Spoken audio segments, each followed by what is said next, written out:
எடுத்துட்டு படிக்கிறாங்களான்னு நம்ம கண்காணிக்கிறோமோ அதை பொறுத்துதான் அவருடைய வாழ்க்கை தரம் உயரும். அதுக்கு பெற்றோர்கள் தான் முக்கிய துணை இருக்கணும். எங்க கிட்ட இருந்து காலையில ஒரு 9 மணிக்கு வரோம், அதோட சாயந்தரம் 5 மணி ஆனா வீட்டுக்கு வந்துடுறோம்.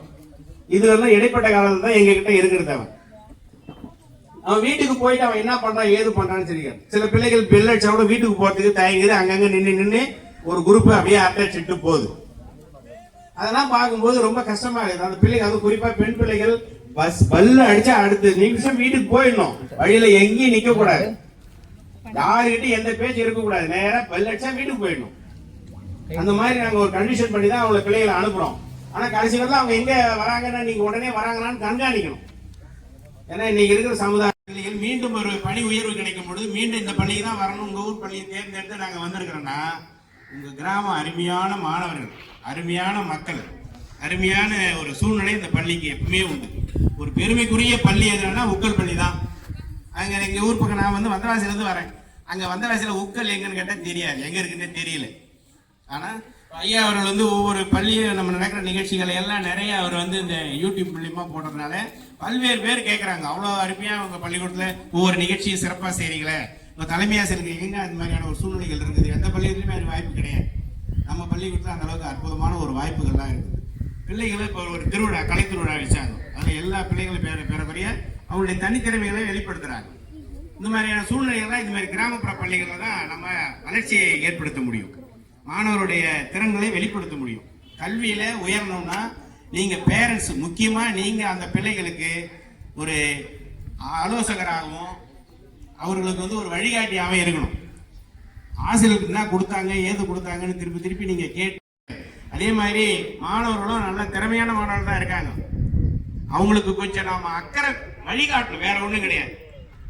நம்ம கொஞ்சம் படிப்பா நீங்க கொஞ்சம் அன்பா அவங்களுக்கு சொல்லி திருத்தினீங்கன்னா அவங்க படிப்பாங்க, அதிக மதிப்பெண் எடுப்பாங்க. இந்த ஆண்டு நம்ம 100% இலக்கு நிர்ணயிச்சாச்சு. மாணவர்களும் அதுக்கேற்ற மாதிரி உறுதிமொழியோடு சொன்னாங்க, இன்னைக்கு நாங்க கட்டாயம் இந்த ஆண்டு 100% தேர்ச்சி பெறுவோம் ஐயா. அப்ப அதை கேட்கும்போது ரொம்ப சந்தோஷமா இருக்குது. ஆசிரியர்களுடைய உழைப்புக்கு உண்டான ஒரு பலன் நிச்சயம் கிடைக்கும். அந்த அளவுக்கு அற்புதமான ஒரு வழிகாட்டியா தலைமை ஆசிரியர் தான். குறிப்பா மாணவர்கள் எந்த 10th ஒரு வச்சிருக்கிற, இப்ப சென்ற ஆண்டு படித்த மாணவர்கள் 450க்கு மேல எடுத்த பிள்ளைகள் பிளஸ் 10th பிளஸ் 2ல 525 மார்க்கு மேல எடுத்த பிள்ளைகளையும் வந்து வெளியில விமானத்துல கூட்டிட்டு போயிட்டு இருந்தார் கொல்கத்தாவுக்கு. அது உண்மையிலேயே ஐயா அவர்களுக்கு கரவழி மூலியமாக உண்மையிலே நம்ம அனைவருமே பாராட்டு தெரிவிக்கணும். உண்மையிலேயே மனம் இருந்தால் தாங்க, பணம் இருக்கிறது பெருசு கிடையாதுங்க, செய்யணுன்ற அந்த மனம் இருக்கணும். அந்த அளவுக்கு ஐயா அந்த அளவுக்கு மனம் வந்து அந்த பிள்ளைகளை கூட்டிட்டு வந்துட்டாங்க. இந்த ஆண்டு அந்த உறுதிமொழியை கொடுத்துருக்கிறாங்க. இந்த ஆண்டு யார் அது மாதிரி அந்த 10th 450 பிளஸ் 2ல 525 மார்க்குக்கு மேல எடுக்கிறாங்களோ அத்தனை பிள்ளைகளுக்கும் எவ்வளவு பேர் இருந்தாலும் நான் இட்டுட்டு போறேன்றாரு. அப்ப அந்த மாணவர்கள் நீங்க தயாரா இருக்கணும். அந்த மதிப்பெண்ணை நாம் பெறுவதற்குண்டான முழு முயற்சிகளை நீங்க எடுக்கணும். எடுத்து அது மாதிரி அந்த வெற்றி பயணத்துல நீங்களும் கலந்துக்கணும். இதெல்லாம் வந்து ஒரு எல்லா பள்ளிகளிலுமே எல்லா தலைமை ஆசிரியருமே சூழ்நிலைகள் சரியா அமையாது. சீனன்ற தலைமை ஆசிரியர் மனசு இருக்கும், பட் ஆனா இது மாதிரி ஒரு வாய்ப்புகள் அமையாது. ஆனா இந்த கிராமப்புற பள்ளிகள் அற்புதமான ஒரு வாய்ப்பு இருக்குது. அந்த வாய்ப்பை நீங்க நல்லா பயன்படுத்திங்க. உங்க வாழ்க்கை உங்க கையில தான். மாணவர்களை பொறுத்த வரலும் நீ அதிக மதிப்பெண் எடுத்தினா உன்னுடைய வாழ்க்கை தரமா ஒளிமயமா இருக்கும், நல்ல கல்லூரி கிடைக்கும், நல்ல மதிப்பெண் எடுத்து நீ பெரிய உயர் அதிகாரிகளை வரதுக்கெல்லாம் நிறைய வாய்ப்புகள் இருக்குது. ஆக இந்த சூழ்நிலைகளை பயன்படுத்திக்கிட்டு ஆசிரியர் பெருமக்கள் சொல்லக்கூடியதும் தலைமை ஆசிரியர் சொல்லக்கூடியதையும் கேட்டு வழிநடத்திங்கன்னா உங்கள் வாழ்க்கை சிறப்பாக இருக்கும்னு இந்த நேரத்தில் தெரிவிச்சுக்கிட்டு, பெற்றோர்களும் நீங்கள் அந்த பிள்ளைகளுக்கு நல்ல ஒரு உறுதுணையாக இருந்து அவருடைய வாழ்வில் முன்னேற வேண்டும் என்று உங்கள் அனைவரும் சார்பாகவும் தலைமை சார்பாகவும் அந்த வாய்ப்புக்கு நன்றி கூறி இடம் சாருகிறேன். நன்றி, வணக்கம். நல்லா படிக்கணும் அப்படிங்கிறாங்க. ஏன்னு கேட்டால் இந்த ஃபஸ்ட்டு மிட் டேர்ம்லேயே பார்த்தீங்கன்னா பூவர் ரிசல்ட்டாக இருக்குது. நம்ம பள்ளி வந்து சென்டம் ரிசல்ட்டாக வாங்கியிருக்கு.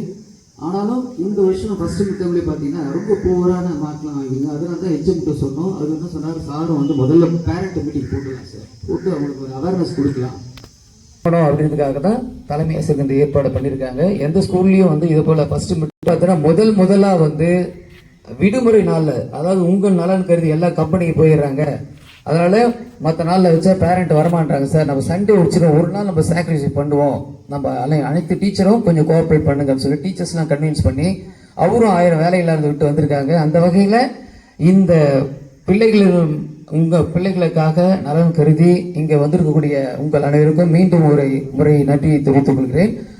இதற்கான காரணம் முழுக்க உங்கள் பிள்ளைகள் படிக்கவே இல்லை. ஏன்னா நைட்டில் வந்து எந்த பேரண்ட் இங்கே வந்த அளவுக்கு நீங்கள் என்ன பண்ணீங்க, அவேர்னஸ் இல்லை, விழிப்புணர்வு இல்லை. மாணவர்கள் உங்கள் பிள்ளைகள் +2 வந்து டெஃபினிஷன்ஸ் கொடுக்குறோம், அதுக்கப்புறம் ஃபார்முலா கொடுக்குறோம், அந்த ஃபார்முலா பேஸ் பண்ணி கணக்கு போடுறோம். இத்தனையும் இங்கே வீட்டில் பிள்ளைகள் படிச்சுட்டு வந்தால் தான், ஒர்க் அவுட் பண்ணிட்டு வந்தால் தான், திரும்ப எழுதி பார்த்துட்டு வந்தால் தான் இங்கே அடுத்த நடத்தக்கூடிய மேத்ஸ்லாம் புரியும். மேத்ஸ் இருந்தாலும் சரி, ஃபிசிக்ஸ் இருந்தாலும் சரி, கெமிஸ்ட்ரி இருந்தாலும் சரி, எல்லாமே மேத்ஸ் ஓரியன்டாக இருக்குது, கணிதம் சம்மந்தமான இருக்குது. ஆக இந்த சப்ஜெக்ட்லாம் நீங்கள் படிக்கணும்னா அன்னைக்கான உட்காந்து படிக்கணும். அப்போ இங்கிலீஷ்லாம் படிக்கூடாது, டீச்சர் கோவத்து விடுவாங்க, தமிழையா படிக்கூடாது, சண்டை போடுவார்.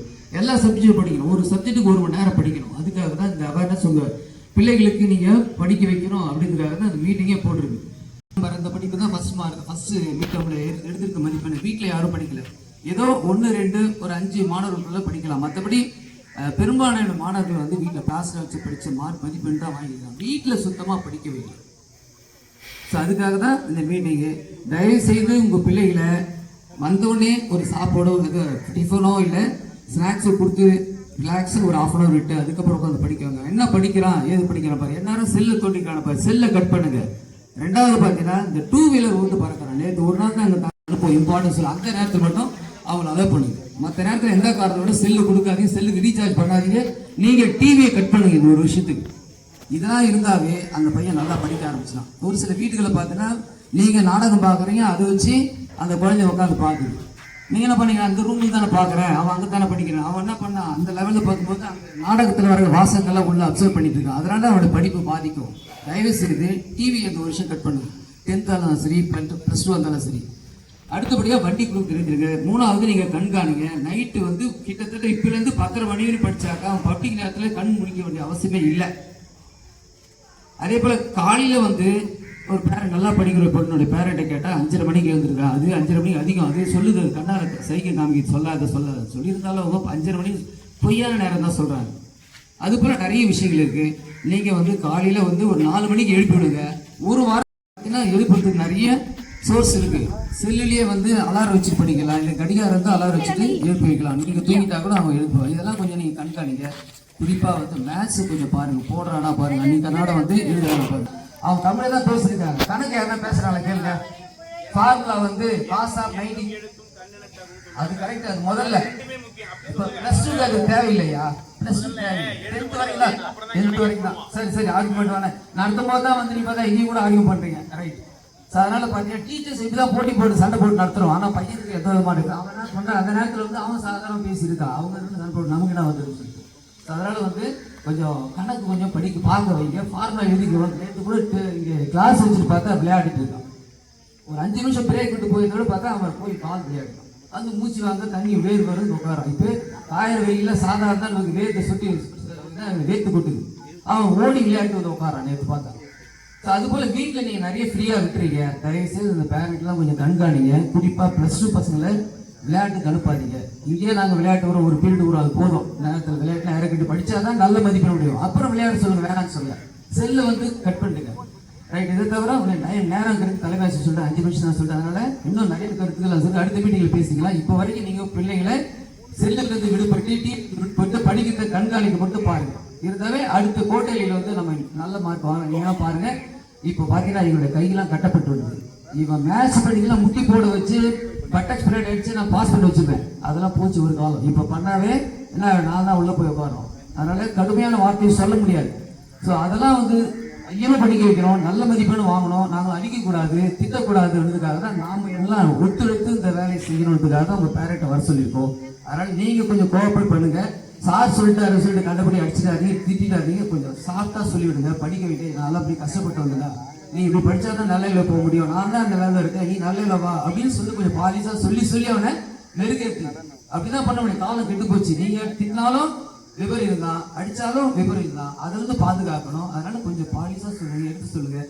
இங்கே வந்திருக்க பேரண்ட்லாம் மீண்டும் ஒரு மனமார்ந்த நன்றியை தெரிவித்துக் கொண்டு அடுத்த முறைக்கு நீங்கள் அனைவரும் எல்லாரும் எல்லா மாணவர்களும் பார்த்தீங்கன்னா +2 46, 10th 46 தானே சார், அதில் 47 46 மொத்தம் 92 பிள்ளைகள் கிட்டத்தட்ட 92 பேரண்ட்டும் வந்தால் தான் நாங்கள் என்ன சொல்கிறோமோ அந்த கருத்துக்களை உங்கள் வீட்டுக்கு செய்வீங்க. நீங்கள் இல்லைனாலும் உங்கள் அப்பா அம்மா யாராவது வந்திருப்பீங்க, அப்பா வந்து அம்மாவுக்கு சொல்லுங்க, கண்காணி இப்படிலாம் ஸ்கூல்ல சொல்றாங்க அப்படின்னு சொல்லுங்க.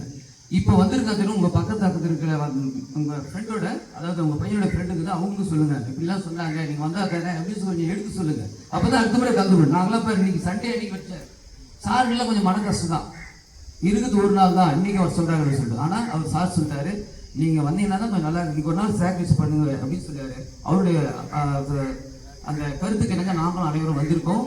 அந்த வகையில் நீங்கள் அடுத்த முறை சொல்லும் போது நீங்க வரணும். ஏன்னா கம்பெனிக்காக தான் வந்து சார் வந்து இந்த விடுமுறை நாள் வச்சிருக்காங்க.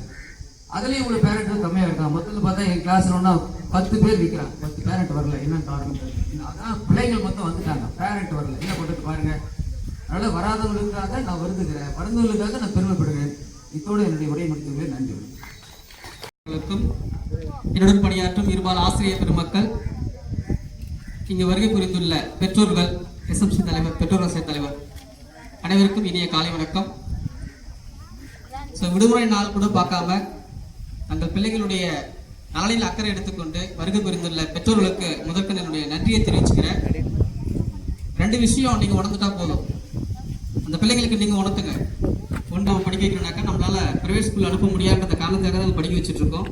இதில் நீங்கள் நல்ல மதிப்பெண் எடுத்துட்டீங்கன்னாக்கா கண்டிப்பாக உங்களுக்கு சிறப்பான ஒரு உயர்கல்வி கிடைச்சிரும். எந்த விதமான செலவும் இல்லாமல் நீங்கள் கல்லூரி படிப்பை முடிச்சுட்டு வந்துடலாம். அதுக்கு ஒரே ஒன்று தேவை, மதிப்பெண்கள் மட்டும்தான். அதை சொல்லுங்கள். இன்னொன்று, உங்களுக்கு அக்கறை எடுத்துக்கோங்க, நீங்கள் எடுத்துக்கோங்க அக்கறை. நமக்கு பிள்ளை வந்து நம்மை விட சிறப்பான ஒரு வாழ்க்கை அமைச்சு கொடுக்கணும். அதுதான் எல்லாருக்கும் எண்ணம். கண்டிப்பாக அதானே இருக்கும். நம்ம சிப்கார்ட் போகிறோம்னாக்கா நம்ம பிள்ளையை சிப்கார்ட் போகிறதுக்கு விரும்ப மாட்டோம். அதே சிப்கார்ட்டில் ஒரு மேனேஜர் லெவலில், அதே ஒரு சூப்பர்வைசர் லெவலில் அதே கம்பெனிக்கு போகணுன்னா கூட நம்மை விட சிறப்பான ஒரு இடத்துக்கு போகணும் அப்படின்னு தான் எல்லாமே எதிர்பார்ப்போம். ஸோ அந்த எண்ணத்தை வந்து அவங்களுக்குள்ளார நீங்கள் புகுத்துங்க. ஸோ இந்த 2 அக்கறை எடுத்துட்டாவே போதும், அவங்க தானாக வந்து மேலே வந்துடுவாங்க. ஏதோ பள்ளிக்கு அனுப்பிச்சி விட்டுட்டோம், நம்மளுடைய கடமை இல்லை, நம்மளுடைய வேலை வந்து அடுத்த கட்டத்தை நோக்கி போயிட்டே இருக்கோம், கம்பெனிக்கு போகிறது, வேலையை நோக்கி போயிட்டு இருக்குது, அதுதான் நம்மளோட வேலை, நீ மட்டும் நினச்சிக்காதீங்க. எங்களுக்கு இருக்க போகிறது வந்து அவங்க வந்து 8 மணி நேரம் தான். ஸோ மற்ற 16 மணி நேரம் வந்து அவங்க வீட்டில் தான் இருக்காங்க. ஸோ அந்த 8 மணி நேரம் மீது தூக்கம் போனால் கூட மீதி 8 மணி நேரத்தில் வந்து நீங்கள் என்ன அவங்களுக்கு வந்து பார்த்துட்டு இருக்கீங்க? குறைஞ்சது ஒரு 1 மணி நேரமாவது அவங்களுக்காக ஸ்பெண்ட் பண்ணுங்க. ஏன்னா நம்ம வாழ்றதே வந்து நம்ம பிள்ளைகளாக தான். ஸோ அப்போ அந்த 1 மணி நேரமாவது அவங்களோட செலவழிங்க. என்ன படிக்கிறாங்க, எப்படி படிச்சுட்டு இருக்காங்க, இப்போ இந்த ஃபர்ஸ்ட் மிட்டம்ல என்ன மார்க் எடுத்திருக்காங்க, இந்த மதிப்பெண்களை நீங்கள் தயவு செய்து நோட் பண்ணி வைங்க. ஒருவேளை தோல்வி அடைஞ்சிருக்காங்கனாக்கா எந்த பாடத்தில் தோல்வி அடைஞ்சிருக்காங்க, அப்போ அடுத்த வரக்கூடிய காலாண்டில் அதில் தோல்வி அடையக்கூடாது. இப்போ 300 மார்க் வாங்கியிருக்கோம், அதை விட ஒரு முன்னேற்றம் 350 மார்க் வாங்கியிருக்கணும், 400 மார்க் வாங்கியிருக்கணும், 450 நோக்கி போகணும், அதுதான் முன்னேற்றம். அப்போ அப்படியே இருந்தானாக்கா அப்போ இன்னும் சரியாக படிக்கணும்னு தான் அர்த்தம். அப்போ நம்ம கொஞ்சம் அக்கறை எடுத்துக்கோங்க. நம்முடைய பிள்ளைகள் நாம தான் அக்கறை எடுத்துக்கணும். எங்களுக்கு அக்கறை இருக்குது, அதை விட 2 மடங்கு அக்கறை உங்களுக்கு இருக்கணும்.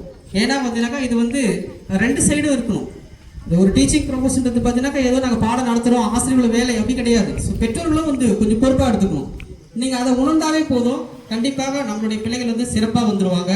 ஏன்னா நான் நிறைய முறை வரக்கூடிய பேரண்ட்ஸ்லாம் சொல்லுவேன், 6ஆம் வகுப்பிலிருந்தே நம்ம அரசு பள்ளியில் படிச்சிங்கனாக்கா பிள்ளைங்களுக்கு வந்து எந்த விதமான கல்வி செலவும் இல்லாமல் வந்து அவங்க உயர்கல்வி படிச்சுட்டு வந்துடலாம், ஹையர் எஜுகேஷன் படிச்சிடலாம்.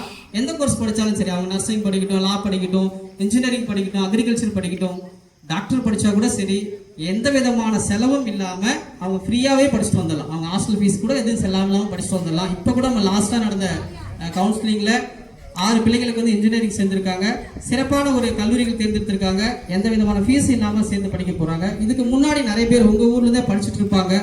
அவங்களெல்லாம் நீங்கள் வந்து உதாரணமாக அவங்கள்ட்ட சொல்லுங்கள், உங்கள் பிள்ளைகள்கிட்ட வந்து நீங்கள் சொல்லுங்கள். இப்போ அவங்க வந்து மாதிரி போனதுனால தான் நீங்கள் ஒரு ப்ரொஃபஷனல் கோர்ஸ் போகிறீங்க, ஒரு தொழிற்கல்வி படிக்க போகிறீங்க, நம்மளால நினச்சி கூட பார்க்க வைக்க முடியாது. ஒரு அக்ரிகல்ச்சர் படிக்க வைக்கணும், ஒரு நர்சிங் படிக்கணும்னாக்கா குறைஞ்சது வந்து வருஷத்துக்கு 2 லட்ச ரூபா ஆகும். நான் சாதாரண காலேஜ் சொல்லிடுறேன். ஒரு பெரிய காலேஜ் போனீங்கன்னாக்கா அதோட அதிகமாகும். அதுவும் சில கல்லூரியில் வந்து சீட்டு கிடைக்காது. நான் நிறைய பேரண்ட்ஸ் நான் பார்த்துருக்கேன், கண்ணெதிர பார்த்துருக்கேன். சீட்டு கிடைக்காம அவங்களால கேபிட்டல் ஃபீஸ் கட்ட முடியாது. ஸோ அவங்களால வந்து மேனேஜ்மெண்ட் ஃபீஸ் கட்டி சீட்லாம் வாங்க முடியாது. 5 லட்சம் 6 லட்சம் கேட்பாங்க. அப்போ அந்த நிலைமை நம்ம பிள்ளைக்கு வரக்கூடாதுனாக்கா அதை நீங்கள் உணர்த்துங்க. மார்க் மட்டும்தான்ப்பா, இந்த இருக்கக்கூடிய குறைஞ்ச நாள நீ கஷ்டப்படு, உன்னுடைய எதிர்காலம் சிறப்பாக அமையும். அதை நீங்க எதுன்னு சொன்னாவே போதும், அந்த மாணவர்கள் தானா புரிஞ்சுப்பாங்க. 10ஆம் வகுப்பு மாணவர்களுக்கும் ஒரே ஒரு அறிவுரை என்னன்னு பார்த்தீங்கன்னாக்கா, இப்போ உயர்கல்விக்கு நீங்க போக போறது கிடையாது, பட் நீங்க ஹையர் செகண்டரி வர போறீங்க. இப்போ ஹையர் செகண்டரிக்கு போய் நீங்க ஒரு சிறப்பான கோர்ஸ் எடுக்கணும்னாக்கா அங்க மதிப்பெண் தான் முக்கியம் போகும். அதே மாதிரி இங்க வந்து நீங்க ஒரு பேப்பரா படிச்சுட்டு இருப்பீங்க. இப்போ சயின்ஸ் மேக்ஸ்ன்னு சொல்லிட்டு இண்டிவிஜுவல் பேப்பரா இருக்கும். ஆனா அங்க வரும்போது பாத்தீங்கன்னாக்கா அந்த பேப்பரே தனியா பிரிஞ்சிடும், பிசிக்ஸ் கெமிஸ்ட்ரி தனித்தனியா பிரிஞ்சிடும். அப்ப நீங்க வந்து நல்லா படிச்சா மட்டும்தான் இங்க வந்து உங்களால வந்து அதெல்லாம் மேனேஜ் பண்ண முடியும். ஸோ அதனால வரக்கூடிய தேர்வுகளில் சிறப்பான இடத்தை நீங்க பிடிக்கணும், நல்ல மதிப்பெண்கள் எடுக்கணும். பெற்றோர்களை நீங்களும் வந்து அதுல கொஞ்சம் அக்கறை எடுத்துக்கணும். நாங்க சப்போர்ட் பண்றோம், ஏன்னா 2 கை தட்டினாதான் ஓசை வரும். அதனால வந்து நீங்களும் எங்க கூட துணையா நில்லுங்கன்னு சொல்லிட்டு இந்த இடத்துல கேட்டுக்கிறேன். நன்றி. மாணவ செல்வங்களுக்கும் காலை வணக்கம். மாணவர் பொதுவாக பார்த்தீங்கன்னா நம்ம சிறு தேர்வில் தினமுமே தேர்வு வைக்கிறோம். தினமுமே பார்த்தீங்கன்னா 25 மதிப்பெண்களுக்கு தினமுமே எல்லா சப்ஜெக்டுமே தேர்வு வைக்கிறோம். ஆனால் அவங்க பார்த்தீங்கன்னா வீட்டில் வந்து படிக்கவே கிடையாது. நம்ம இங்கே உட்கார வச்சு அந்த இருக்கிற அந்த 1 மணி அந்த ஒரு 40 நிமிஷத்தை உட்கார வச்சு படிக்க வச்சு அதுக்கப்புறம் தான் போய் நம்ம தேர்வு எழுதுறோம். அப்போ வீட்டுக்கு போயிட்டு என்ன பண்ணுறோம், ஈவினிங் 5 மணிக்கு வீட்டுக்கு போகிறான், 5 மணிக்கு ஸ்பெஷல் கிளாஸ் முடியுது, 5 மணிக்கு வீட்டுக்கு போகிறான். வீட்டுக்கு போய் எதுவுமே படிக்கிறது கிடையாது. வந்து எழுதுறான். அந்த எழுதுற மதிப்பெண் கூட எவ்வளோ இருக்குது, 10 25 மார்க்குக்கு 10 மார்க்கு 2 மார்க்கு 2 மார்க்கு கூட வாங்கலாம். ஃபர்ஸ்ட் மீட்டருக்கு பார்த்தீங்கன்னா அக்கௌண்ட் சப்ஜெக்ட்ல 2 மார்க் வாங்கியிருக்கான்.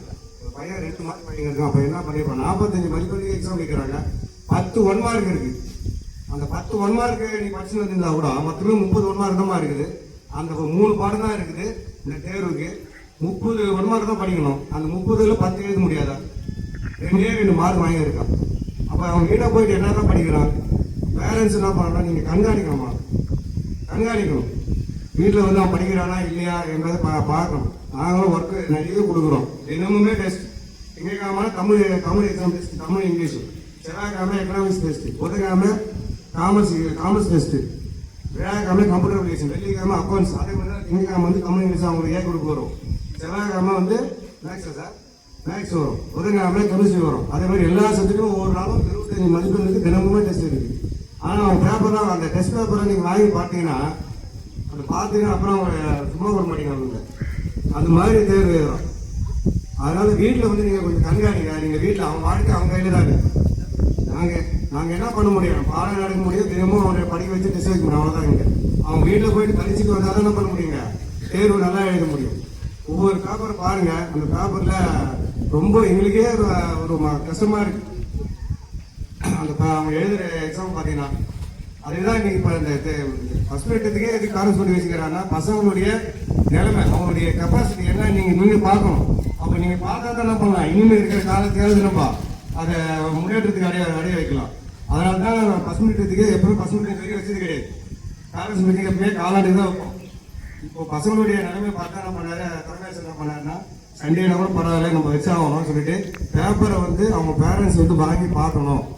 அவங்க பேப்பரை பார்த்துட்டு அவங்க என்ன நிலைமை, அவனோட பையனுடைய நிலைமை என்ன எந்த லெவலில் இருக்குது என்பதை தெரியறதுக்காக தான் இந்த பசுமட்டத்துக்கே வந்து கூப்பிட்டுருக்காங்க, பேரண்ட்ஸ் மீட்டிங் வச்சிருக்காங்க. ஆனால் இதுலேயும் பார்த்தீங்கன்னா பாதி பேர் ஃபோன் பண்ண என்ன சொல்கிறாங்க, நான் கோயிலில் இருக்கேன் சார், இந்த கோயில் நான் கோயிலுக்கு கொடுத்தா வரப்போ பொங்கல் வச்சு நான் செய்யாது மாமூலில் கோயில் இருக்குது, அங்கே போயிட்டு நான் பொங்கல் வச்சுட்டு எங்கள் வீட்டில் இருக்கும் செய்யா இருக்கும் விட்டுட்டு நான் வந்து விளையாடுறோம்.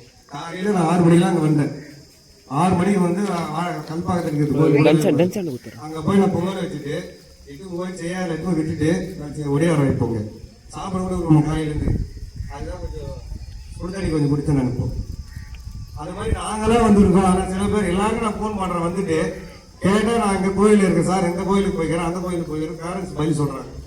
அப்போ அவங்க பேரண்ட்ஸ் எல்லாம் நான் அக்கறை இல்லாத பேரண்ட்ஸ் தான் அந்த பதில் சொல்லுவாங்க. அக்கறை உள்ளவங்க என்ன பண்ணுவாங்க, நீங்கள்லாம் வந்திருக்கீங்க, அப்போ பசங்க மேலே இருக்கிற அக்கறையாக தான் வந்திருக்கீங்க.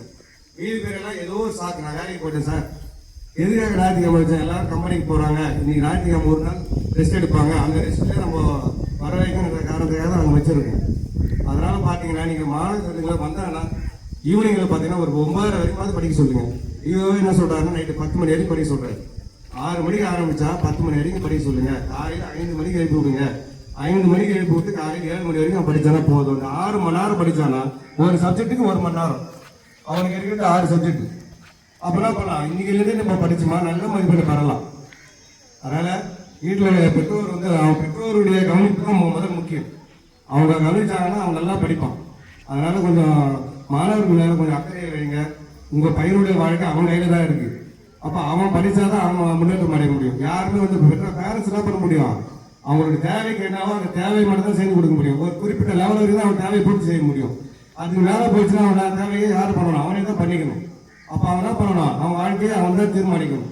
அதனால கொஞ்சம் படிக்க சொல்லுங்க, இதுதான் என்னுடைய கோரிக்கை. தேங்க்யூ. என்னுடன் பணியாற்றும் இருபா ஆசிரியர்கள் அவர்களுக்கும், எஸ்எம்சி தலைவர் அவர்களுக்கும், பெற்றோர் ஆசிரியர் உறுப்பினர் அவர்களுக்கும் மற்றும் நம்ம பெற்றோர் இங்கே வருகை புரிவதற்கும் பெற்றோர் அவர்களுக்கும் என் நண்பிற்கிணைய மாணவர்களுக்கும் என் காலை வணக்கத்தை உரிதாக்குகிறேன். நான் ஒரு 7 வருஷமாக பல்லாவரம் அரசு உயர்நிலைப் பள்ளியில் ஒர்க் பண்ணியிருந்தேன். லாஸ்ட் இயர் தான் இந்த போஸ்டிங் பிப்ரவரி மாதம் வந்தேன். வெம்பாக்கம் பிளாக்ல பார்த்தீங்கன்னா நிறைய ஸ்கூல் பயாலஜி போஸ்டிங் வேக்கண்டாக இருக்குது. ஆனால் பார்த்தீங்கன்னா வந்து உட்கல் தான் தேர்ந்தெடுத்தேன். ஏன்னா எனக்கு தெரிஞ்சவங்க எல்லாம் பார்த்தீங்கன்னா உட்கல் ஸ்கூல் வந்து நல்ல ஸ்கூல், பசங்க வந்து அன்பானவங்க, சொல் பேச்சை கேட்பாங்கன்னு சொன்னாங்க. அதனால தான் இந்த ஸ்கூலை தேர்ந்தெடுத்துக்கு வந்தேன். ஆனால் வந்து பசங்க எல்லாருமே நல்ல பசங்க தான், சொல் பேச்சை கேட்குறாங்க. ஆனால் ஒரே ஒரு குறை என்னன்னு அவங்ககிட்ட, படின்னு சொன்னால் முகம் மாறி போகுது. மற்றபடி எல்லா விஷயத்தையுமே ஒபே பண்ணுறாங்க. படின்னு சொன்னால் நம்மளை எதிரியாக பார்க்குறாங்க. அவங்ககிட்ட ஒரே ஒரு பேட் ஹாபிட்டு, படிக்க சொன்னால் மட்டும்தான் முகம் சுழிச்சுக்கிறாங்க. வீட்டில் போயிட்டு யாருமே புக்கை தொட மாட்டுறாங்க. ஒரு 3 நாள் லீவ் விடுறாங்க, 2 கொஸ்டின் கொடுத்தா கூட ஃபர்ஸ்ட் வர மாட்டாங்க. அவங்களுடைய நன்மைக்காக தான் நான் படிக்க சொல்கிறோம். அதாவது பார்த்தீங்கன்னா இப்போ நாங்கள் எல்லாருமே அரசு பள்ளியில் படித்தவங்க தான் இங்கே இருக்கிற எல்லாருமே. இப்போ நீங்கள் பார்த்துட்டு அதான் நிறைய துறையில் டிஎன்பிசியில் பார்த்துட்டு பாஸ் பண்ணி போகிற எல்லாமே அரசு பள்ளியில் படித்தவங்க தான். அதனால நம்ம பள்ளியில் அரசு பள்ளி மாணவர்கள் நாங்கள் ஒன்று படிங்க, படித்தா நீங்கள் ஃபியூச்சர் நல்லா இருப்பீங்கன்னு தான் ஊக்குவிக்கிறோம். ஆனால் நம்ம படிக்கணும்னு சொன்னால் அவங்க என்ன ஆகுதுன்னா கம்பெனிட்டு நம்ம மேலே வந்து ஆப்போசிட்டாக ஆயிடுறாங்க. அவங்க படின்னு சொன்னாவே அவங்கள பேச மாட்டாங்க. அடுத்து வந்து என்ன பண்ணுறாங்கன்னா, சார் நான் படிச்சுதான் சார் படிக்கிறேன் சார், நீ பார்த்தீங்களா படிக்கலான்னு கேட்குறாங்க. அதான் அந்த ஒரே ஒரு பேட் ஹாபிட் தான். மற்றபடி ஸ்கூல் பார்த்தீங்கன்னா வந்து நல்லா எல்லாருமே நல்ல பசங்களாக இருக்காங்க. அவங்க படிக்க மட்டும் தான் மாட்டாங்க, வீட்டில் போயிட்டு புக்கே தொட மாட்டாங்க. ஒரு 3 நாள் லீவ் விட்டாலும் தொட மாட்டாங்க. செல்ஃபோனை வந்து கொஞ்சம் அவாய்ட் பண்ணுங்க. இப்போ என்னுடைய பசங்க பார்த்தீங்கன்னா தூசி அரசு உயர்நிலைப் தான் படிக்கிறாங்க, 9th 7th தான் படிக்கிறாங்க. ஆனால் என் மிஸ்ஸஸ் ஃபோனுக்கு நான் ஒரு 3 இயர்ஸாக வந்து அவங்களுக்கு வந்து நெட் கார்டு போகிறதே இல்லை. ஏன்னா என் பசங்க என் மிஸ்ஸஸ் ஃபோனை யூஸ் பண்ணுறாங்கன்னு சொல்லிட்டு அவங்களுக்கு ஒன்லி பேசுறது மட்டும் தான் காசு போடுறேன். அவங்க 7வது 9வது படிக்கிற பசங்களுக்கே நான் நெட் கார்டு போடலன்னா உங்கள் பசங்க பாருங்க 10th 12th படிக்கிறாங்க. அதனால வந்து ஃபோனை கொடுக்காதீங்க. ஃபோனை கொடுத்தீங்கன்னா கண்டிப்பாக அவங்க மைண்ட் டைவர்ட் ஆகும். சப்போஸ் ஃபோனு கேட்குறாங்களா படிக்கணும்னு சொல்லிட்டு கூட இருந்து பாருங்க. இப்போ என் பையன் வந்து ஏதாவது டவுட்னா அவர் ஃபோனு கேட்பான். கூட எவ்வளோ 1 hour ஆனாலும் கூட உட்காந்துட்டு இருப்பேன். ஏன்னா நம்ம ஃபோனை அவங்க கூட கொடுத்துட்டு நம்ம வேற வேலை பார்க்க போனோம், அடுத்தா வேற ஏதாவது டைவர்ட் ஆகிடுவோம். நமக்கு தெரியும் நம்ம பையன் ஏதோ படிக்கலாம்னு தெரியும். ஆனால் பார்த்தீங்கன்னா அவன் அதை விட்டுட்டு வேற ஏதாவது ஆப்பில் போயிட்டு அவன் நோண்டிட்டு இருப்பான். ஃபோனை கேட்டால் அவன் படிக்கிறதுக்கு கேட்டால் அவன் கூட இருந்து அவன் என்ன பண்ணுறான், அவன் சப்ஜெக்ட் தான் படிக்கிறானா அப்படின்னு சொல்லிட்டு கொஞ்சம் அவனுக்காக இந்த ஒரு 1 year நீங்க ஸ்பெண்ட் பண்ணுங்க. நல்லா படிக்க சொல்லுங்க. அரசு பள்ளி மாணவர்கள் நல்லா படிச்சாங்கன்னா அவங்க ஒவ்வொரு துறையிலும் நல்ல பணிகள் வந்து காத்திருக்கு. இது உங்களுக்கு தெரியாது தெரியல. இப்போ நம்ம தமிழ்நாடு அரசு துறையில எல்லா டிபார்ட்மெண்ட்ல இருக்கிறவங்க எல்லாருமே அரசு பள்ளியில் படித்தவர் தான். அரசு பள்ளியில் படித்த மாணவர் தான் பிற்காலத்துல வந்து நல்லா என்ன பண்றாங்க, ஒவ்வொரு துறையிலும் சிறந்து விளங்குறாங்க. அதுக்கு நம்ம மாணவர்கள் இப்பயே படித்தாதான், நல்ல மார்க் மதிப்பெண்கள் பெற்றாதான் காலேஜில் போயிட்டு அவங்க நல்ல பணியெடுத்தவர்கள் ஒரு சீட் அவங்க என்ன கோர்ஸ் செலக்ட் பண்றாங்களோ கிடைக்கும். நம்ம எல்லாமே வந்து ரொம்ப மிடில் கிளாஸ் வாங்க தான் வரும். ஓகேங்களா, மார்க் இருந்தாதான் நம்மளுக்கு சீட் ஃப்ரீயா கிடைக்கும். யாருமே பணம் கொடுத்து படிக்க முடியாது. அந்த அளவுக்கு சுச்சுவேஷன் எல்லாமே வந்து நம்ம வில்லேஜ் கிராமப்புறத்தில் இருக்கிறவங்க தான். நம்ம பசங்க நல்லா படிச்சாங்கன்னா மார்க் நல்லா வாங்குவாங்க. உங்களுக்கும் வந்து செலவு கிடையாது.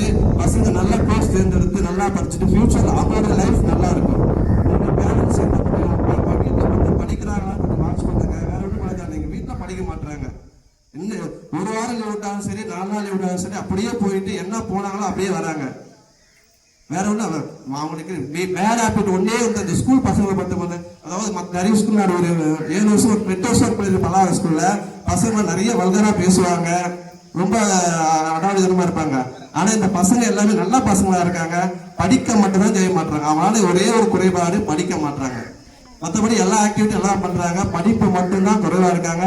அதை நீங்க கொஞ்சம் பார்த்து வீட்டுல கொஞ்சம் பார்த்துங்க. நாங்க இங்க படிக்க வச்சிடுறோம், அந்த டைம் அவங்களுக்கு வந்து போதாது.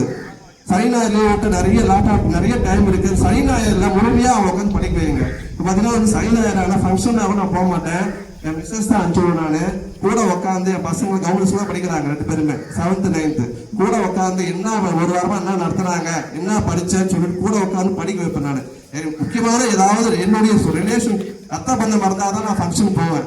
மற்றபடி அந்த மாதிரி நிறைய அவாய்ட் பண்ணிவிடுவேன். நான் நம்ம பசங்களுக்காக நம்ம செலவு பண்ணோமா அவங்களுடைய லைஃப் வந்து ஃபியூச்சர் நல்லா இருக்கும். நம்ம கவலைப்படாம நம்மளுடைய வயதான காலத்துல கவலை இல்லாம நம்ம நிம்மதியா இருக்கலாம். இப்போ நம்ம பசங்களை நம்ம அக்கறையோடு பார்த்தாதான் அவங்க ஃபியூச்சர் நல்லா இருக்கும். நம்மளுடைய வயதான காலத்தில் நாம என்ன பண்ண நிம்மதியாக இருந்து நம்ம பசங்களை வந்து நல்லா பொசிஷன் இருக்கான்னு சொல்லிட்டு கவலை இல்லாமல் இருக்க முடியாங்க. பெற்றோர்களுக்கு என்ன வர வேண்டும்னா அவங்கள படிக்க சொல்லுங்க. ஒரே ஒரு இது அவங்க படிக்க வீட்டில் வந்தாங்கன்னா என்ன பண்றாங்கன்னு பாருங்க. செல்போன் மட்டும் கொடுக்காதீங்க. அப்படி கொடுத்தீங்கன்னா கூட இருந்து பாருங்க, என்ன பாடமே படிக்கிறானா இல்ல மேக்ஸ் தான் போடுறானான்னு சொல்லிட்டு கூட இருந்து அவங்களுக்காக ஒரு 1 hour 1/2 hour ஸ்பெண்ட் பண்ணுங்க. இண்டிவிஜுவலா அவங்களுக்கு தனியாக செல்போன் வாங்கி கொடுக்காதீங்க. கேட்டாலும் நீங்க கூட இருந்த பாருங்க. சனி ஞாயிறு மட்டும் கொஞ்சம் பார்த்துங்க. சனி ஞாயிறு தான் நிறைய டைம் இருக்கு. அந்த டைம்ல படிக்கவே மாட்டாங்க யாருமே. ஏன்னா ஒர்க்கிங் டேல வந்து இங்க வராங்க, 5 மணிக்கு வீட்டுக்கு போறாங்க, வீட்டுக்கு போட்டு 5 ஆயிடும். அதுக்கப்புறம் 2 hours தான் டைம் இருக்கும். ஆனா சனி ஞாயிறு நிறைய டைம் இருக்கு. அந்த சனி ஞாயிறு பயன்படுத்தினாங்கன்னா நல்லா படிக்கலாம், அவங்க நல்ல மார்க் வாங்கலாம். மெட்ரிகுலேஷனோட நல்ல மார்க் வாங்குற கெப்பாசிட்டி எங்களுக்கு இருக்கு. அதை படிக்க தான் மாட்டாங்க. பேரண்ட்ஸ் மட்டும் அவேர்னஸ் கொடுங்க. அவங்களுக்கு வீட்டில் படிச்சாங்கன்னா இதை விட மார்க் அதிகமா எடுத்து மற்ற பசங்களை நிறைய மார்க் எடுத்து நல்லா காலேஜ் செலக்ட் பண்ணி ஃபியூச்சர்ல நல்ல கோர்ஸ் செலக்ட் பண்ண முடியும். ஸோ பேரண்ட்ஸ் பிள்ளைகளுக்கு அன்பா அறிவு சொல்லணும். நாங்கள் அன்பா தான் அறிவு சொல்லுவோம். நல்லா அன்பா அறிவு சொல்லலாம் பேசுவாங்க. ஆனா படிவுன்னு சொன்னா மட்டும் அப்படி முகம் டிஃப்ரெண்டா மாறும் அவங்களுக்கு. நீங்க வீட்டில் கொஞ்சம் அன்பா சொல்லி படிக்க வைங்க. நன்றி. மேற்கொண்டு இந்த மீட்டிங் ஏற்பாடு பண்ணியிருக்காங்க. ஏன்னு சொன்னால் மற்ற ஸ்கூல் எங்கேயுமே பண்ணலை, நாம தான் ஃபர்ஸ்ட் டைமாக பண்ணுறோம். அப்போ உங்க மேலே எவ்வளோ அக்கறை இருக்கிறத நீங்களே புரிஞ்சுங்க. நாங்கள் ஆசிரியர்கள் இருந்தவர் எங்கள் பசங்க நல்ல மார்க் எடுத்து விட எங்ககிட்ட படிக்கிற பசங்க நல்லா மார்க் எடுத்தா அதுக்கு சந்தோஷம்ன்றது ரொம்ப அதிகம் தான். நாங்கள் ரொம்ப வந்து பார்த்தா 2 மாதம் பாடம் எடுத்தோம். ஆனால் 15 மார்க் கூட எடுக்க மாட்டோம். அது எவ்வளோ ஒரு கஷ்டமா இருக்கு தெரியுங்களா? ஏன்னா இரவு பகலா ப்ரிப்பேர் பண்ணி தான் நாங்கள் எடுக்கிறோம். ஆனால் அதுக்கேற்ற அவுட்புட் இல்லையே. அதை நினச்சி பேப்பர் பிள்ளப்போ ரொம்ப வருத்தமாக இருந்தது. என்னடா பசங்க இந்த மாதிரி இருக்காங்க, ரிசல்ட் வேற, நம்ம 10th கிளாஸ் ஆகணும் 12th என்ன பண்ணணும் 100% வாங்கணும்னு சொல்லியிருக்காங்க. 10th 100% வாங்குறப்போ +2 வாங்க வைக்க முடியே, எப்படி பண்ணால் இவங்க பாஸ் பண்ண வைக்க முடியுது ஒரு பெரிய ஒரு மனக்கவலையாக இருக்குது. ஆக பேரண்ட்ஸ் என்ன பண்ணுவாங்க, வீட்டில் ஒரு பூச்செடி வைக்கிறீங்க, அதை அதோடு கண்காணிக்கிறீங்க. ஏதாவது செடி வந்தால் அந்த கலையை மேய்க்கிறீங்க, தண்ணி ஊற்றுறீங்க. அப்படி ஒரு சாதாரண செடிக்கு அவ்வளோ கவனம் செலுத்துறீங்க. நீங்க நம்ம வயிற்றுல பார்த்த பசங்களுக்கு ஏன் கண்காணிக்க மாட்டேங்குது, ரொம்ப கஷ்டமா இருக்கு. அப்ப என்ன பண்ணாங்க, நீங்க அதோட என்ன பண்றாங்க, ஏது ஒர்க் கொடுத்துருக்காங்க, கிளாஸ் ஒர்க் எழுதுறாங்களா, ஹோம்ஒர்க் பண்றாங்களா, இப்போ கொஞ்ச நேரம் இன்னும் நீங்க கேட்டீங்கன்னா வேலை ஆரம்பிப்பான். நீங்க பார்த்து வேலைக்கு போறீங்க, விவசாயம் பண்ணி அதோட வந்துடுறீங்க. ஆனா பசங்கள எதுவுமே கேட்க மாட்டீங்க. அப்போ எப்படி என்ன பண்ண முடியும்? அவங்களுக்கு கேட்கறதுனால ஜாலி அட்வான்டேஜ் எடுத்துட்டு அவனை படிக்க மாட்டான். அப்போ நீங்க செய்ய வேண்டிய முதல் வேலையே கண்காணிப்பு தான். கண்காணிப்பு இல்லாத எந்த ஒன்றுமே அது சிறப்பா இருக்காது. நம்ம வீடு என்ன பண்றோம், சுத்தப்படுத்தா நம்ம நல்லா வாழ முடியும், சந்தோஷமா இருக்க முடியும். அது போல மாணவர்களை தயவு செய்து கண்காணிங்க. நாங்க எல்லா ஆசிரியர்களுமே சிறந்த வேலை செய்யறோம். எல்லாருமே முழு அர்ப்பணிப்போம். எனக்கு தெரிஞ்சு இந்த மாதிரி இருப்பாரு தெரியல. ஏன்னா அவங்கவுங்க எவ்வளவு முடியுமோ அதுவும் நாங்க முழு முயற்சி செய்து பாடம் எடுத்துட்டு தான் இருக்கிறோம். காலையில கிளாஸ் வைக்கிறோம், ஈவினிங்கா வைக்கிறோம், இது எல்லாமே சாட்டர்டே சண்டே ஒர்க் கொடுக்குறோம். எல்லாமே சூப்பரா தான் இருக்குது. ஆனா மாணவர்களுக்கு வந்து ரிசல்ட் தான் வரமாட்டேன். அதுதான் ரொம்ப கஷ்டமா இருக்கு. ஐயா சொன்ன மாதிரி 2 நாளைக்கு முன்னாடி கூட டிஓ வந்தாங்க. ஏன் 12ஆம் வகுப்பு ரிசல்ட் போறாதுன்னு கேட்டாங்க. நாங்களும் ஐயா 2 நாளுக்கு எடுக்கிறோம் அப்படின்னு உறுதி கொடுத்துருக்கோம். ஆகையால நாங்க எங்களால் முடிஞ்ச முழு முயற்சி செஞ்சுதான் இருக்கிறோம். பேரண்ட்ஸ் ஆகிய நீங்க என்ன பண்ணுங்கன்னா, இனிமேலாவது கொஞ்சம் கம்பெனிக்கு போங்க, விவசாயம் பண்ணுங்க. ஒரு 10 நிமிஷம் இல்லை 15 நிமிஷமாவது என்ன பண்ணியிருக்காங்க, ஸ்கூல் என்ன சொல்லி கொடுக்குறாங்க, ஒவ்வொரு சப்ஜெக்ட்லாம் கேளுங்க. கேட்டீங்கன்னா தான் அம்மா இதில் சொல்லி கொடுத்துருக்காங்க, இதை சொல்லி கொடுத்துருக்காங்க அப்படின்னு சொல்லுவான். அப்ப என்ன ஆகும், நீங்களும் வந்து படிக்கிறதுக்கு அவனை மோட்டிவேட் பண்ற மாதிரி இருக்கும். 2வது ஐயா சொன்ன மாதிரி இப்ப நவீன முறையில நமக்கு எல்லாமே கடிகாரம்லாம் வந்துச்சு. இப்ப என்ன பண்ணலாம், டெய்லி ஒரு 5 மணிக்கு மினிமம் அப்ப எழுப்பினோட என்ன பண்ணலாம், 2 மணி நேரம் படிச்சாலும் போதும். நைட்ல ஒரு 2 மணி நேரம் சரியா போச்சு, அவ்வளவுதான். 4 மணி நேரம் படிச்சுன்னா நீங்க சொன்ன மாதிரி எந்த பிரச்சனையும் இருக்காது. அவ்வளோதான் மார்க் வாங்கிக்கலாம். ஏன்னா நீங்க 10th +2 இருக்கிற மதிப்பெண் மட்டும்தான் உங்களுடைய உயர்கல்விக்கு வழிகாட்ட போகுது. மார்க் கம்மியாக சீட்டு கிடைக்காது இல்ல. இப்போ நம்ம ஏழையா இருக்கிறோம். ஆனா அதிகமான மார்க் தான் என்ன பண்ணலாம், பெரிய பெரிய காலேஜ் சேரலாம், பணமே தேவைப்படாது. ஆனா நீங்க என்ன பண்ணுவீங்க, கம்மியான மார்க்கு மோடி என்ன பண்ணோம், பெரிய பெரிய காலேஜ் சேர்த்தா கடன் வாங்கணும், கடன் வட்டி அடிக்கணும், அது 6 வருஷம் ஆயிடும். அப்போ அவன் பச்சு என்ன பண்ணுவான், எனக்கு கஷ்டமா இருக்குது. அப்ப அந்த கடன் அடித்து அவன் காலம் போயிடும். அப்புறம் எப்ப வீடு கட்டுறது, இது வேலை எப்ப செய்ய முடியும். ஆனா மார்க் எடுத்தீங்கன்னா நீங்க ஈஸியாவே சீக்கிரமா போய் என்ன பண்ணலாம், நல்ல காலேஜ் எடுத்தீங்கன்னா உங்களுக்கு பொருளாதார ரீதியா நிறைய அட்வான்டேஜ். 2 லட்சம் முடிச்சா அவர்கிட்ட ஒரு 15,000 முடிச்சு போயிடும். அப்ப என்ன பண்ணலாம், பொருளாதார ரீதியாகவும் நீங்க பலம் பெறலாம். உங்களுக்கு நல்ல காலேஜ் கிடைக்கிறப்போ வேலை வாய்ப்பு என்பது ஈஸியாக கிடைக்கும். மாணவர்கள் அது மாதிரி எல்லாம் இந்திய கிளாஸ் முடிச்சுட்டு போயிருக்காங்க. அது பெரிய ஒரு குறைபாடாக இருக்குது நம்ம 12C பொறுத்தவரைக்கும். ஆகையால அந்த புத்தகம்லாம் எடுத்துட்டு வராங்களா, திரும்ப இங்க கொண்டு வராங்களா, குறிப்பா சனி ஞாயிறுல அப்படியே புத்தகம் முக்கால்வாசி இங்கே தான் இருக்குது. அப்போ தலைமை ஆசிரியர் கேட்கறாரு, ஏன்பா இந்த மாதிரிலாம் வச்சுட்டு போறாங்க, நீங்களாம் பார்க்க தெரியாது. அப்ப நீங்க என்ன பண்ணலாம், டெய்லி புத்தகத்தை வந்து சொல்லுங்க, திரும்ப அதுக்கு வந்து நீங்க படிக்க சொல்லுங்க. ஏ கிளாஸ் தான். அப்போ இது ஒரு பெரிய குறைபாடாதான் எங்களுக்கு இருக்குது. நாங்க என்ன சொல்றேன், குழந்தைங்கன்னா விட உங்களை அவ்வளவு கம்மியில தான் பாத்துக்கிறோம். ஆனா நீங்க தான் வந்து சரியா ஒத்துழைக்க மாட்டீங்க. ஆகையால என்ன பண்ணீங்கன்னா, புத்தகத்தை கொண்டு வராங்க செக் பண்ணுங்க, அதை படிக்கிறாங்கன்னு பாருங்க, திரும்ப என்ன பண்ணுங்க, இதை வந்து எடுத்து சொல்லுங்க. நீங்க நாள்தோறும் உங்க பிள்ளைகளை கண் போதோ என்ன சொல்றது உயிரா நீங்க கண்காணிக்கிறப்ப என்ன பண்ணலாம், அவங்க நிச்சயமா நல்லா படிப்பாங்க. நம்ம மாணவர் திறமையான மாணவர் தான், ஒரு சந்தேகமே கிடையாது. ஆனா அவன் ஆக்கப்பூர்வமா பயன்படுத்த மாட்டான், விளையாடி நடக்கிறான். இதுதான் பெரிய குறைபாடா இருக்கு. இப்போ பொறுப்புணர்வு இல்லைன்னா எதிர்காலத்துல எப்படி அரசாங்கத்துக்கு போக முடியும்? ஒரு வேலைக்கு என்ன பண்றாங்க, 10 வரைக்கும் லட்சக்கணக்கான பேர் போட்டி போடுறான். அப்ப லட்சக்கணக்கான பேர் எப்படி போட்டி போட்டு பாஸ் பண்ண முடியும்? ஒண்ணுமே பண்ண முடியாது. இப்ப எல்லாம் உயர்த்தி எல்லாமே தனியார் மயமாகலாம். எல்லா கவர்மெண்ட் ஜாபே தனியார் போயிட்டே இருக்கு. இதுக்கிட்டே கொஞ்சம் கவர்மெண்ட் ஜாப் தான். அப்போ என்ன ஒரு நாள் போட்டி அதிகமாயிட்டே இருக்கு. அப்ப நம்ம பையன் ஜெயிக்கணுமா ஜெயிக்க கூடாதா?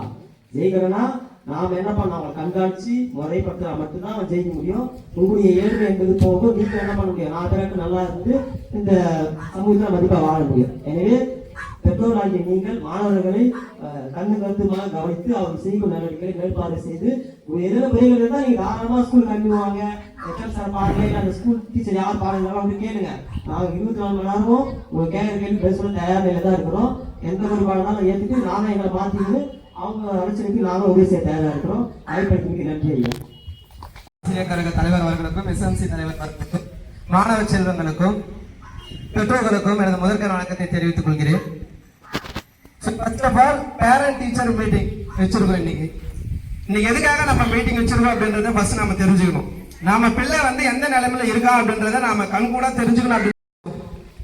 ஸோ இங்க வருகை புரிந்திருக்க பேரண்ட் முதல்ல நமக்கு இந்த மாதிரி தலைமை ஆசிரியர் கிடைச்சது நம்ம ரொம்ப ரொம்ப ரொம்ப ரொம்ப பெருமைப்படும். ஏன் அப்படின்னு கேட்டோம் அப்படின்னா, சண்டே டைம்ல வச்சதுக்கான காரணமே என்ன வந்து கேட்டா, பேரண்டால மற்ற டேஸ்ல வச்சா வர முடியல, எல்லாமே வந்து கம்பெனி போறதுன்னு சொல்றாங்க. அதனால வந்து சண்டே வச்சா அவங்க வருவாங்க அப்படின்றதுக்காக தான் சண்டே டைம்ல வச்சிருக்கோம். ஆனாலும் வந்து பாத்தீங்க அப்படின்னா சார் மக்கள் வந்து போன் பண்ணிட்டு இருக்காங்க, பேரண்ட் வரல, பாருங்க வந்திருக்கிற பேர்ல ஒரு 0.5% கூட வரல. ரொம்ப ரொம்ப அது வந்து வருத்தமா இருக்கு. வந்த பேரண்ட்டுக்கு நாங்க எல்லா சார்பும் நன்றி தெரிவிச்சுக்கிறோம். ஆனா பாருங்க வரல. நம்ம சண்டே டைம்ல வச்சாலுமே இதுல பாதி பேரண்டோட பாதி ஸ்டூடெண்டோட பேரண்ட் கூட வரல. ரொம்ப மனசு வருத்தமா இருக்கு. நம்மளோட மாணவர் மேல நம்மளோட பிள்ளைங்க மேல நமக்கே வந்து அக்கறை இல்லை. எப்படி நம்மளோட பசங்க மேல நமக்கு அக்கறை இல்லைன்னா அவன் எப்படி லைஃப்ல வந்து முன்னுக்கு வந்துடும்? கொஞ்சம் யோசிச்சு பாருங்க. கண்டிப்பா அக்கறை இல்லை. பாதி பேரண்ட் மேல வரல. எவ்வளவு வருத்தமா இருக்கு. நம்ம பையன் எப்படி இருக்கான் அப்படின்றதுக்கு நாங்க ஸ்கூல்ல வந்து எப்படி இருக்கும் பாருங்க. சோ நம்ம தலைமை ஆசிரியர் வந்து விமானம் வந்து மேல போகுது அப்படின்னா சின்ன வயசுல கண்டிப்பா இங்க வந்திருக்க எல்லா பேரண்ட்டுமே தெரியும். நம்ம அந்த விமானத்தை ஓடி போய் கும்பலா மேல நின்று பார்ப்போம். கண்டிப்பா பார்ப்போம் தானே. ஆனா அந்த விமானத்துல நம்ம பிள்ளைகளை நம்ம கூட்டு போன அப்படின்னு நினைப்போமா? நினைக்க மாட்டோம். ஆனா மாணவ செல்வங்க மேல எவ்வளவு ஒரு அன்பு இருந்தாக்கா இந்த மாணவர்கள் அந்த விமானத்துல வந்து நம்ம தலைமை ஆசிரியர் அழைச்சிருப்போம். கொஞ்சம் நினைச்சு பாருங்க, எவ்வளவு பெருமைக்குரிய விஷயம். உங்க பிள்ளைங்க என்ன பண்ணணும், மார்க் மதிப்பெண் மட்டும் எடுத்தா போதும். சோ அதுக்கு தயாரா இருக்காரு. கிளாஸுக்கு வந்து நாங்க சண்டை போடுவோம். எல்லா டீச்சருமே ஒரு 2 நிமிஷம் சண்டை போடுவோம். கிளாஸ் வந்து போறதுக்காக நான் தான் முன்னாடி போவோம் சொல்லி சண்டை போடுவோம். சோ இப்ப நம்ம ஆசிரியர்கள்லாம் பேசுனது பெற்றோர்களுக்கு எந்த அளவுக்கு வந்து உங்க புரிதல் ஏற்படுத்துச்சுன்னு தெரியல. நம்ம ஐயா வந்து கெமிஸ்ட் ஐயா வந்து சொன்னாங்க, அதாவது என்ன அப்படின்னா, இப்ப நம்ம உயர்கல்விக்கு போறோம் அப்படின்னா நம்ம கவர்மெண்ட் 6th இருந்து தமிழ் மீடியம் கவர்மெண்ட் ஸ்கூல்ல படிக்கிறோம். இதுல இருக்க இம்பார்ட்டன்ஸ் வந்து நம்ம நிறைய பேருக்கு வந்து தெரியாது. என்ன விஷயம் அப்படின்னு சொல்லிட்டு கேட்டீங்கன்னா, நம்ம மாணவர்கள் அதாவது உங்க பிள்ளைங்க வந்து மதிப்பெண் மட்டும் நல்ல மதிப்பெண் மட்டும் எடுத்தா போதும். ஒரு பிரைவேட் ஸ்கூல்ல வந்து ஒரு கம்மியான மார்க் எடுத்துனா ஒரு 8 லட்சம் வந்து பே பண்ற மாதிரி இருக்கும். உயர்கல்வியில ஒரு இன்ஜினியரிங் தொழிற்கல்வி படிக்க போனோம் அப்படின்னா 8 லட்சத்துக்கு 10 லட்சம் ரூபாய் பே பண்ற மாதிரி இருக்கும். ஒரு பைசா வந்து செலவு பண்ணவே வேணாம். மார்க் மதிப்பெண் மட்டும் நல்ல மதிப்பெண் எடுத்தா போதும். அது மட்டும் இல்ல, அவன் சேர்ந்த பிறகு 8 லட்சம் ரூபாய் ஃபீஸ் கட்டி சேர்ந்துட்டான். அதுக்கப்புறம் அந்த 4 இயர்ஸ் வந்து 4 வருஷம் அவன் செலவு பண்ணணும். ஆனா நம்ம மாணவர்களுக்கு எல்லா செலவுமே கவர்மெண்டே பாத்துது. இது உங்களுக்கு எந்த அளவுக்கு புரிதலை ஏற்படுது அப்படின்னு தெரியல. நாங்க இங்க அடிச்சுக்கிறோம், தலைமை ஆசிரியர் கூட்டு போன நினைக்கிறேன், மாணவ செல்வம் நாங்க அவ்வளவு அக்கறையா இருக்கோம். ஆனா உங்க எல்லாருமே தப்பு கண்டிப்பா சொல்ல வரல. நான் நீங்களே கொஞ்சம் திரும்பி பாருங்க. இதுல வந்து பாதி மாணவர்கள் பேரண்ட் வந்திருக்காங்க பாருங்க. ஏதாவது சார் கிட்ட சொல்றேன், எப்படி ஏத்துக்க முடியும் சொல்லுங்க? இவ்வளவு வேலையில நாங்க தானே வந்திருக்கோம். கண்டிப்பா ஏத்துக்கவே முடியாது. நம்ம பசங்க நமக்கே அக்கறை இல்லைன்னா எப்படி சொல்லுங்க? கொஞ்சம் யோசிச்சு பாருங்க. சோ அதனால நாங்க உங்களுக்கு பண்ண வேண்டியது ஒரே ஒரு விஷயம் தான், மாணவ செல்வங்க கண்காணிங்க, அவங்க என்ன பண்றாங்க அப்படின்றத கொஞ்சம் கண்காணிங்க. காலையில ஒரு 4 மணிக்கு எழுந்துக்கிறானா இல்ல 5 மணிக்கு ஓகே, 5 மணிக்கு எழுந்து படிக்கிறான்றத பாருங்க. ஸ்கூலுக்கு போனா வந்தான்னு சொல்லிட்டு நீங்க பாட்டு கஷ்டம், நம்மளே போறோம் வரோம் கஷ்டப்படுறோம் உழைக்கிறோம்னு சொல்லிட்டு நீங்க உங்களோட பிள்ளைகளை கவனிக்காம போயிட்டீங்க அப்படின்னா கண்டிப்பா நாளைக்கு நம்ம பிள்ளைகளும் நம்மள மாதிரி கஷ்டம் தான் படுவாங்க. பிள்ளைங்க மேல கொஞ்சம் அக்கறை எடுத்து இந்த மீட்டிங் வச்சுக்கிற முக்கிய பர்பஸ், முக்கிய ரீசனே அதுதான். மாணவ செல்வங்கள் இந்த மதிப்பெண்ணை பேப்பர்ல எல்லாம் கொடுத்துருக்காங்க, நீங்க பார்த்துருப்பீங்க. போதுமா இந்த மார்க்னா? கண்டிப்பா போதாது, மிக குறைவான மதிப்பெண். இந்த மதிப்பெண் எல்லாமே ஸ்கூல்ல படிச்ச மதிப்பெண் தான், நாங்க படிக்க வச்ச மதிப்பெண் தான். அது பத்தாது. மாணவ செல்வங்கள் வீட்டுல படிக்கணும், வீட்டுல எழுதி போகணும், வீட்டுல போட்டு போகணும். நம்ம கணக்கு சார்லாம் அவ்வளவு புலம்புறாங்க, படிக்க மாட்டேங்க. எல்லாருமே அப்படிதான் வந்து புலம்புறோம், படிக்கிறது இல்ல. வீட்டுல போய் படிக்கணும்னா கண்டிப்பா இல்ல. நான் வந்து பிசிக்ஸ் டீச்சர், சரிங்களா? சோ வந்து வீட்டுல நான் கொடுக்குற ஒர்க் 25 மார்க் டெய்லி டெஸ்ட். நான் ஸ்கூல்ல வைக்கிற டெய்லி டெஸ்டா ஒழுங்கா பண்ணாலே போதும், நல்ல மதிப்பெண் பெறலாம். ஆனா அதை பண்றாங்கன்னா சரியா பண்றது இல்லை. என்ன ரீசன்னா வீட்டுல வந்து சரியா படிக்கிறது இல்லை. தயவுசெய்து பெற்றோர்கள் வந்து மாணவ செல்வங்களை கண்காணித்து வீட்டுல நல்லா படிக்கிறானா இல்லையா பார்க்கணும் அப்படின்றது இந்த நேரத்தில் எல்லா சார்பாகவும் நான் கேட்டு வரோம். வாய்ப்பு தந்ததுக்கு நன்றி. மாணவர்களுக்கும் எஸ்எம்சி தலைமை அவர்களுக்கும் காலை வணக்கம். நான் இந்த ஸ்கூலோட இங்கிலீஷ் டீச்சர். ஆக்சுவலாக நான் 12th Cல இருக்கிற எல்லா பேரண்ட்டும் வருவாங்கன்னு எதிர்பார்த்தேன். ஏன்னா எப்போ எக்ஸாம் முடியும் எல்லா பேரண்ட்டையும் மீட் பண்ணலாம் நான் ரொம்ப இன்ட்ரெஸ்டடாக வெயிட் பண்ணிட்டு இருந்தேன். ஏன்னா நான் எக்ஸாம் ஸ்கூல் ஸ்டார்ட் ஆன ஜூன் மந்த்லேயே சொல்லிட்டேன் இங்கிலீஷ் ரொம்ப காம்ப்ளிகேட்டடான ஒரு சப்ஜெக்ட். ஏன்னா அவன் சின்ன வயசுலேருந்தே தமிழில் பேசி எல்லா சப்ஜெக்ட்லையுமே அவன் தமிழ் தான் எழுத போகிறான். ஆனால் ஒரு சப்ஜெக்ட் மட்டும்தான் இங்கிலீஷில் இருக்கு. ஸோ அது எவ்வளோ காம்ப்ளிகேட்டட் வாங்கி கொடுத்தேன். ஸோ கைடுக்கு அமௌண்ட் கொண்டு வாங்கன்னு நான் சொல்கிறேன். கிட்டத்தட்ட 1 month எடுத்துக்கிட்டான் அந்த 250 ரூபாய் காசு எடுத்து வர. அதே மாசத்துல ஒரு படம் ரிலீஸ் ஆகுது. அந்த படத்தை ஃபர்ஸ்ட் டே ஃபர்ஸ்ட் ஷோ கிட்டத்தட்ட 500 ரூபாய் செலவு பண்ணி பார்த்துட்டு வந்து அடுத்த நாள் எல்லாரும் கிளாஸ்ல தூங்கிட்டு இருக்கான். இதை நான் யார் மேல தப்பு சொல்றதுன்னு எனக்கு தெரியல. இது ஸ்டூடெண்டோட தப்பா இல்ல அவன் போறதுக்கு காசு கொடுத்த அந்த பேரண்டோட தப்பான்னு நான் சொல்ல முடியல. அதை நீங்க தான் யோசிச்சு பார்க்கணும். நீங்க என்ன நினைக்கிறீங்கன்னா அவன் வளர்ற வரைக்கும் கொஞ்ச நாள் பாத்துக்கிறீங்க, அதுக்கப்புறம் சரி அவன் பார்த்துப்பான் எல்லாம் அப்படின்னு மைண்ட் செட் உங்களுக்கு எப்படி வருதுன்னு எனக்கு புரியல. இன்னும் அவன் வந்து ஒரு நாலேஜ் இல்லாம தான் இருக்கான். லைஃப்னா என்ன, ஃபியூச்சர்னா என்ன, சார் நம்ம பேரண்ட் எதுக்காக இவ்வளோ கஷ்டப்பட்டு சம்பாதிக்கிறாங்க, சார் நாம லைஃப்ல நல்லா இருக்கணுன்றதுக்காக தானே அவங்க சம்பாதிக்கிறாங்க. அந்த எண்ணமே அவனுக்கு கொஞ்சம் கூட இல்லை. நம்ம யாருக்காக படிக்கிறோம்னு அவன் புரிஞ்சுக்க மாட்டான். அவனோட தாட் என்ன இருக்குன்னா எக்ஸாம் ஆரம்பிக்க போது மார்ச் மந்த், அந்த 2 மாசம் நம்ம படிச்சு 35 மார்க் எடுத்தா போதும், அதுதான் அவன் மைண்ட் செட்ல இருக்கே. அந்த 2 மாசம் படிச்சு அவனால 35 மார்க் எடுக்க முடியுதுன்னா ஜூன்ல இருந்து அந்த மார்ச் வரைக்கும் அந்த 9 மாசம் படிச்சா ஏன் நம்மளால 90 மார்க்குக்கு மேல எடுக்க முடியாதா அப்படின்ற எண்ணமே அவனுக்கு வரவே மாட்டேங்குது. அவங்க என்ன யோசிக்கிறாங்கன்னா கிளாஸ்ல படிச்சா போதும், வீட்டுல போய் நம்மள ஏன் நம்ம ஸ்ட்ரெயின் பண்ணிக்கணும் அப்படின்னு சொல்லி யோசிக்கிறாங்க. நாங்க எங்களோட எஃபர்ட்டை கொடுத்துக்கிட்டே இருக்கோம். எங்களோட வேலை என்ன, டீச் பண்றது. அதை தாண்டி நாங்க அவன் எவ்ரிடே படிக்கிறானா இல்லையான்னு சொல்லிட்டு எல்லா டெஸ்டும் கண்டக்ட் பண்ணிக்கிட்டே இருக்கோம். ஆனா அவனோட அவுட்புட் என்னமோ 5 மார்க் 10 மார்க் இதை மட்டும்தான் எடுக்கிறான். நீங்க பேரண்ட் என்ன பண்றது இல்ல, வீட்டுல அவன் எவ்ரிடே படிக்கிறானா, ஒரு சப்ஜெக்ட்டுக்கு 1/2 மணி நேரம்னா கூட 6 சப்ஜெக்ட்டுக்கு அவன் 3 மணி நேரம் படிக்கணும். 3 மணி நேரம் ஏதாவது ஸ்டூடெண்ட் படிக்கிறாங்களா? இல்ல. இன்கேஸ் அவன் படிச்சிருந்தானா அவனோட அவுட்புட் எங்க தெரிஞ்சிருக்கும், அவன் எடுக்கிற மார்க்ல தெரிஞ்சிருக்கும். ஆனா எங்களுக்கு அது தெரியவே மாட்டேங்குது. ஸோ 2 மாசம் கடந்து போயிடுச்சு. இந்த மாசம் போனா கூட போகட்டும், இதுக்கப்புறம் இருக்கிற அந்த 7 மாசத்தை அவன் ஒழுங்கா யூட்டிலைஸ் பண்ணிக்கிட்டானா போதும், அவனால 80 மார்க் 90 மார்க் வரைக்கும் ஸ்கோர் பண்ண முடியும். அது யாரோட கையில இருக்குன்னா பேரண்ட். ஸோ நீங்க என்ன பண்ணுங்க, அவங்க வீட்டுக்கு வந்ததுக்கு அப்புறம் 6 o'clock அவங்களுக்கு என்ன வேணுமோ அதை கொடுத்துட்டு கிட்டத்தட்ட நைட்டு ஒரு 10 மணிக்கு வரைக்கும் வச்சு அவங்களை படிக்க வைங்க. ஸோ அப்படி படிச்சான்னா அவனால 80 மார்க்ஸ்க்கு மேல ஸ்கோர் பண்ண முடியும். இப்போ இந்த பேரண்ட்ஸ் டீச்சர் மீட்டிங் வச்சதுக்கு மெயின் ரீசனே அவனோட லெவல். ஸோ அவன் ஒவ்வொரு சப்ஜெக்ட்லையும் எப்படி படிக்கிறான்னு நீங்க புரிஞ்சுக்கிட்டு, ஸோ அவன் எதெல்லாம் வீக்கா இருக்கான். இப்போ ரேங்க் கார்டு பார்த்தீங்க இல்லையா, உங்களோட மார்க் பார்த்தீங்க இல்லையா, ஸோ எந்த சப்ஜெக்ட்ல அவன் மார்க் குறைச்சி எடுத்திருக்கான், அப்போ அந்த சப்ஜெக்ட் அவனுக்கு வரலையா, ஏன் வரல. ஸோ அப்போ அவன் நல்லா படிக்கணும்னா இன்னும் அவனுக்கு எப்படிலாம் சொல்லி கொடுக்கலாம். நீங்க கூட உட்காருங்க. ஸோ நிறைய படிக்காத பேரண்ட் இருந்தீங்கன்னா கூட உங்களால சொல்லிக் கொடுக்க முடியலன்னா கூட உட்காந்து இதுல இந்த பாடம் நடத்திருக்காங்களா, இத்தனை கொஸ்டின் டெஸ்ட் சொல்லியிருக்காங்களா, நீ எத்தனை படிச்சிருக்க எழுதி காட்ட சொல்லுங்க. ஸோ புக்கோட வச்சு செக் பண்ணி பாருங்க. அப்படி எல்லா நாளும் உங்களால முடிஞ்ச அளவுக்கு நீங்க கூடவே உட்காந்து கேர் பண்ணீங்கன்னா அவங்க என்ன பண்ணுவாங்க, ஸோ வர மாசத்துல அவங்களால நல்ல மார்க் ஸ்கோர் பண்ண முடியும். ஸோ இந்த வருஷம் 12th ஸ்டாண்டர்ட்ல 100% வாங்க முடியும்னு நான் நினைக்கிறேன். ஸோ எங்களோட நம்பிக்கையை நீங்க தான்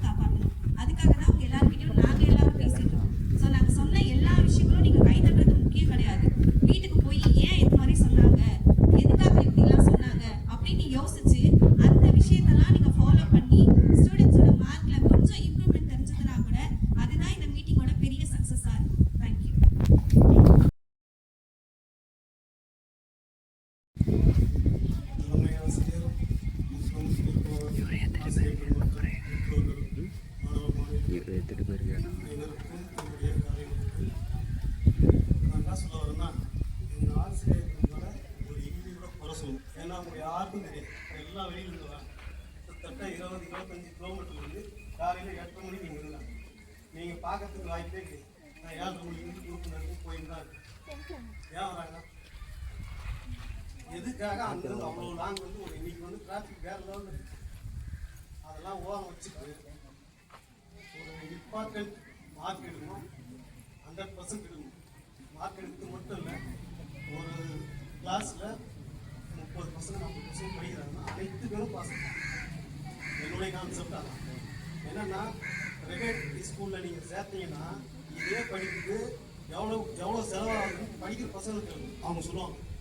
எவ்வளோ ஆகுது, 10th எவ்வளோ ஆகுது, எவ்வளோ ஃபீஸ் கட்டுறாங்க, +2 எவ்வளோ ஆகுது, எவ்வளோ ஃபீஸ் கட்டுறாங்க, அந்த பசங்க கேட்டிங்கன்னா அவங்க சொல்லுவாங்க.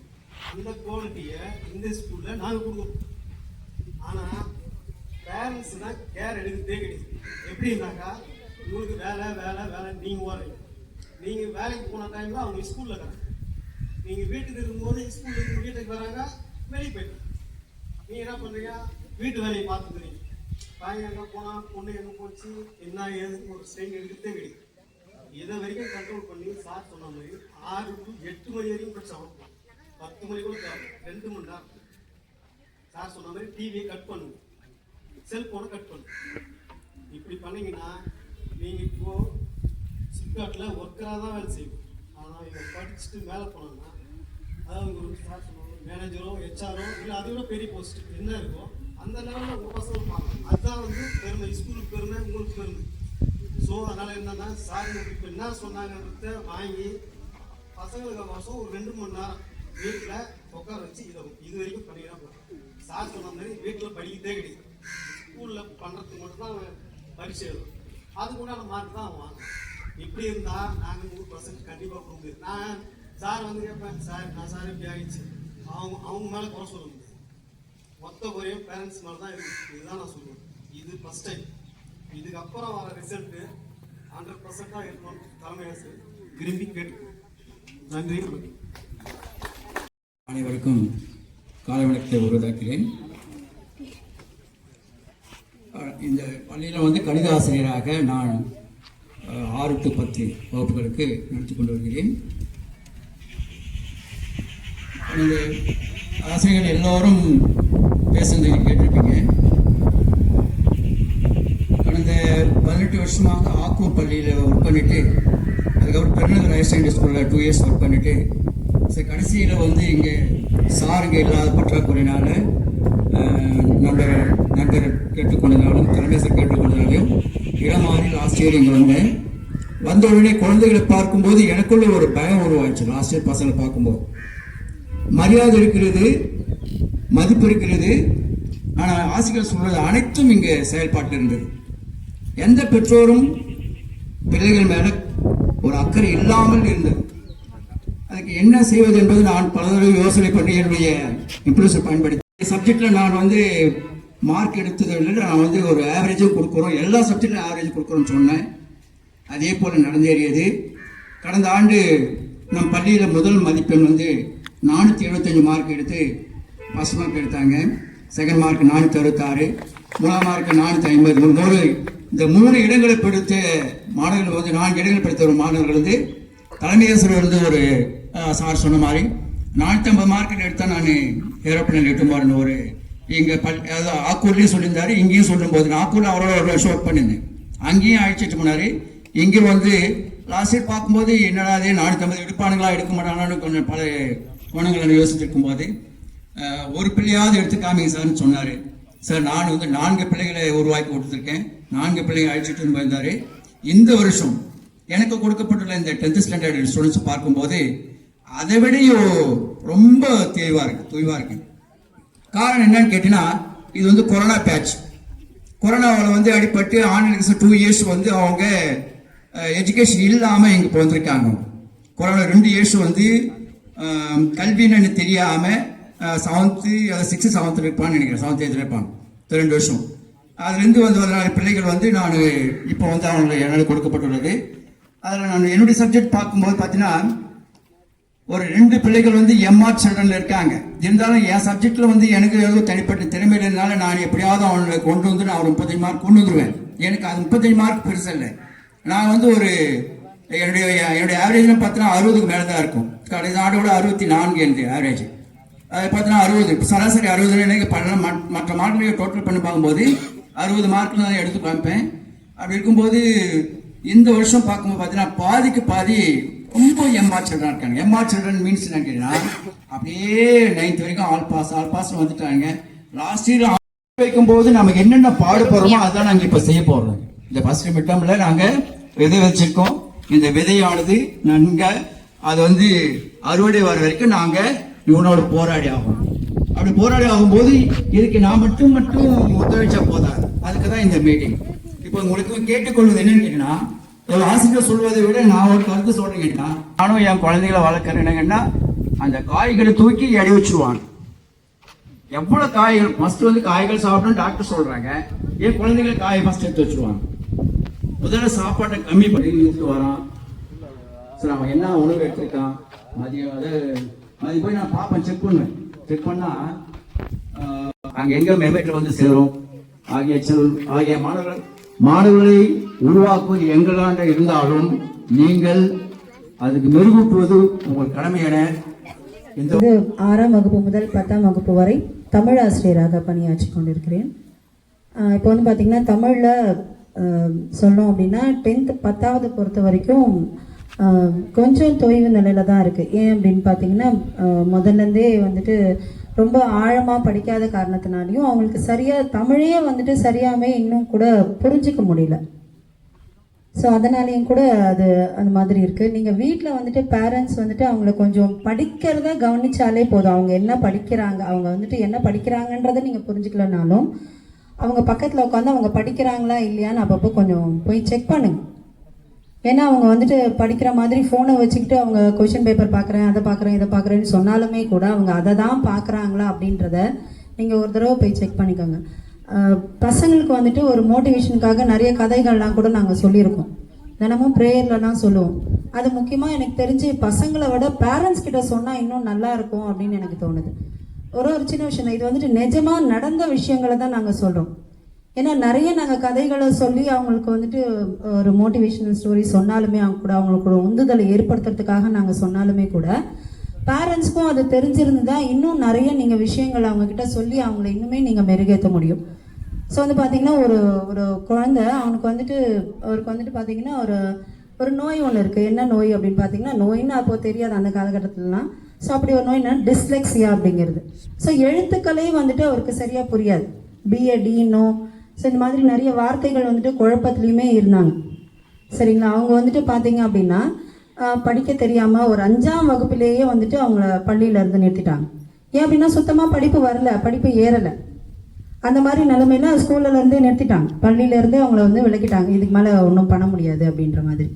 அதுக்கப்புறமா அவர் எங்கெங்கேயோ வேலை செஞ்சு சின்ன சின்ன வேலைகள்லாம் மெக்கானிக் வேலைலாம் செஞ்சு லாட்ரி சீட்டெல்லாம் விற்று அப்படி இப்படின்னு சின்ன சின்ன வேலைகள்லாம் பார்த்துட்டு வந்து பார்த்தீங்கன்னா ஒரு 18 வயசு ஆனதுக்கு அப்புறம் தான் மற்ற மாணவர்கள்லாம் பார்க்கும்பொழுது, நிறைய படிக்கிற மாணவர்களெல்லாம் பார்க்கும்பொழுது அவருக்கு வந்து தனக்குள்ளே படிக்கணுன்ற ஒரு ஆசை, ஒரு ஆர்வம் ஏற்படுது. ஸோ அதுக்கப்புறமா தான் நாமளும் ஏதாவது செய்யணும், படிக்கணும் அப்படின்ற ஒரு ஆர்வத்தில் தான் அதுக்கப்புறம் தான் 18வது வயசில் தான் 10வது படித்து எழுதுகிறாங்க, பாஸ் பண்ணுறாங்க. அதே மாதிரி அதுக்கப்புறம் 20வது வயசில் அடுத்த வருஷமே வந்துட்டு 12th எழுதி பாஸ் பண்ணுறாங்க. அது மாதிரி 24வது வயசில் வந்து பார்த்திங்கன்னா தன்னுடைய டிகிரி அதையும் படித்து பாஸ் பண்ணிடுறாங்க. இதுக்கப்புறம் என்ன பண்ண போகிறேன், எதுனா ஒரு வேலையை பார்த்துட்டு போ அப்படின்னு சொல்லும்போது இல்லை இதுக்கு மேலேயும் நான் படிப்பேன் அப்படின்னு சொல்லிட்டு அவருக்கு யார் வந்துட்டு அவருக்கு வந்துட்டு ஆர்வத்தை ஏற்படுத்தினாங்களோ அவங்ககிட்டே கேட்குறாங்க, சார் இந்தியாவிலேயே உயர்ந்த படிப்பு எது அப்படின்ட்டு. ஸோ அப்போ அப்படி சொல்லும்பொழுது ஐஏஎஸ் தான்ப்பா அப்படின்னு சொல்கிறாங்க. அப்போ நான் படிப்பேன் அப்படின்னு சொல்லி அதையுமே அந்த எக்ஸாம்லாம் எழுதி படித்து பாஸ் பண்ணி ஒரு ஐஆர்எஸ் எக்ஸாம் எழுதி பாஸ் பண்ணி ஐஆர்எஸ் ஆஃபீஸராக ஆகிறார். ஸோ அவர் தான் வந்துட்டு நந்தகுமார் ஐஆர்எஸ் அப்படிங்கிறவர். ஸோ இவங்களால வந்துட்டு படிக்கவே முடியாது, அவருக்கு வந்துட்டு அந்த நோயினால அவரால் படிக்கவே முடியல. அப்படி இருந்துமே அவங்க படித்து பாஸ் பண்ணி தன்னுடைய லட்சியத்தை அடைகிறாங்க அப்படின்னும் பொழுது நம்ம பசங்களுக்குலாம் ஒன்றும் இல்லை, ரொம்ப நார்மலாக இருக்காங்க. அவங்களால படிக்க முடியாதா? அதை யார் சொல்லணும்? பள்ளியில் நாங்கள் எவ்வளோ சொல்ல முடியுமோ அவ்வளோக்கு அவ்வளோ நாங்கள் சொல்லிக்கிட்டு தான் இருக்கோம். அவங்கள எப்படிலாம் உற்சாகப்படுத்துறது, எப்படிலாம் உந்துதல் படுத்துறது அப்படின்னு சொல்லிட்டு அவங்களுக்கு ஊக்கத்தை எப்படிலாம் கொடுக்க முடியுமோ அப்படிலாம் நாங்கள் கொடுத்துட்டு தான் இருக்கோம்.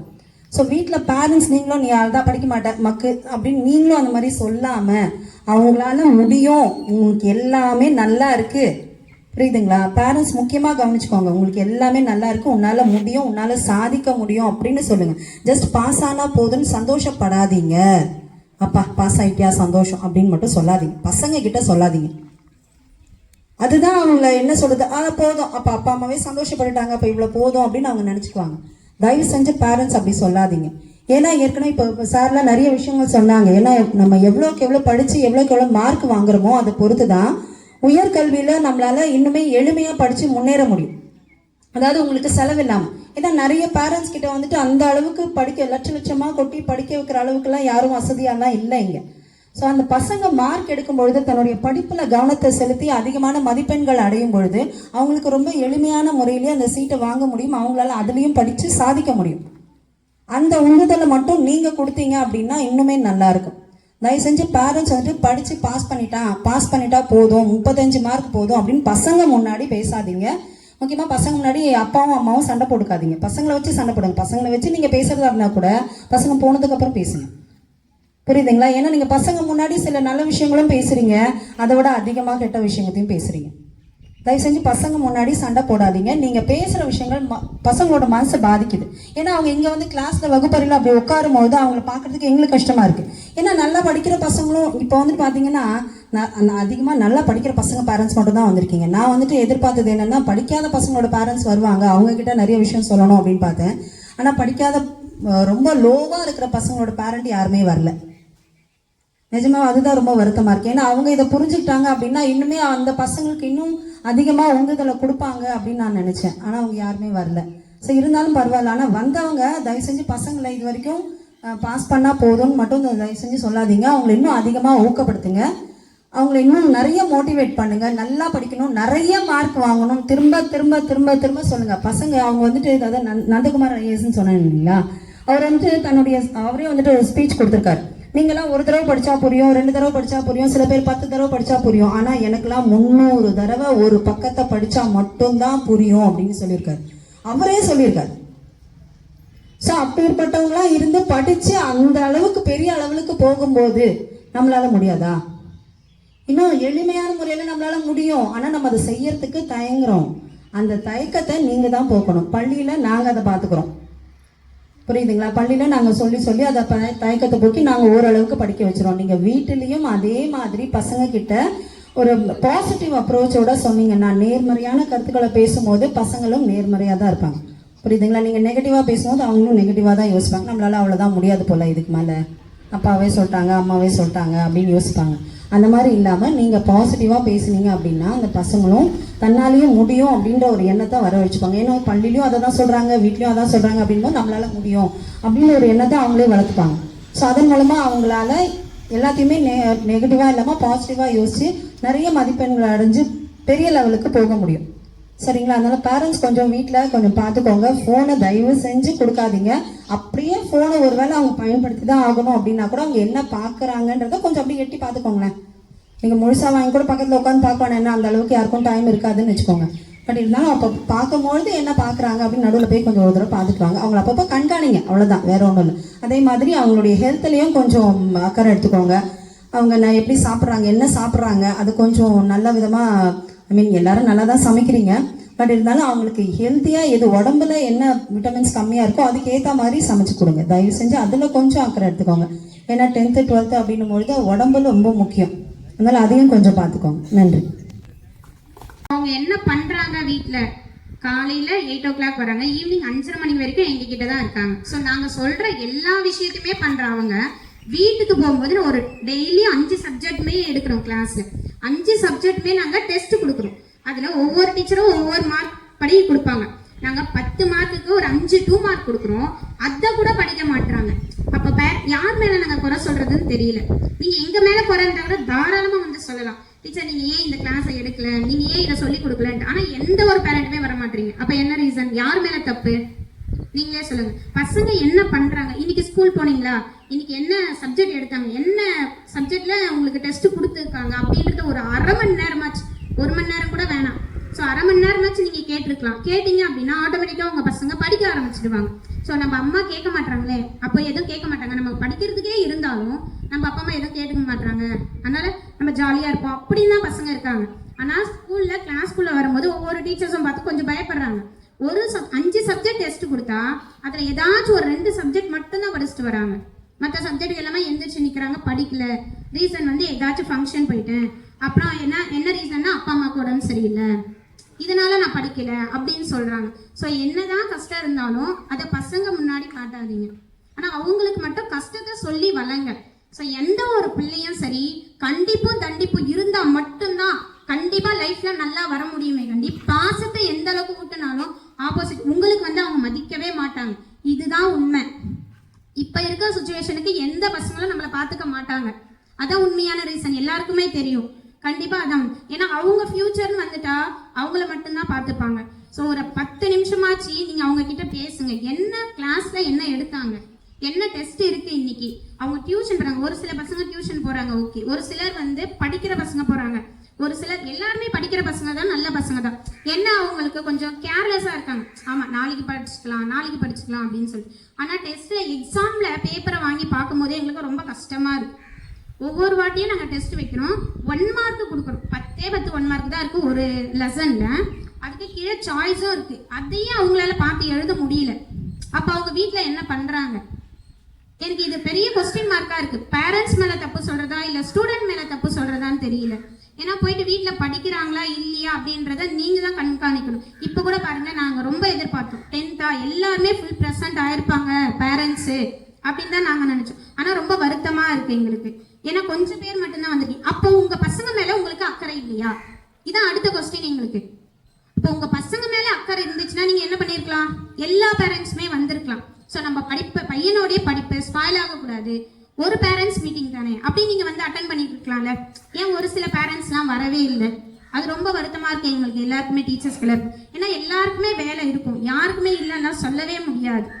ஸோ அவங்களுடைய படிப்புக்காக நீங்க இனிமேல் வர பேரண்ட்ஸ் மீட்டிங்ல எல்லாருமே கண்டிப்பா அட்டன் பண்ணணும். அவங்க என்ன பண்றாங்க, என்ன படிக்கிறாங்க, வீட்டில் படிக்கிறாங்களா, டியூஷன் போறாங்களா? சார் நீங்க டியூஷன் போனீங்கல்ல, நீங்க இன்னைக்கு என்ன சொல்லி கொடுத்தாங்க உங்களுக்கு டியூஷன்ல, நீங்க என்ன டெஸ்ட் எழுது அந்த நோட்டை காட்டுங்க அப்படின்னு நீங்க கேளுங்க.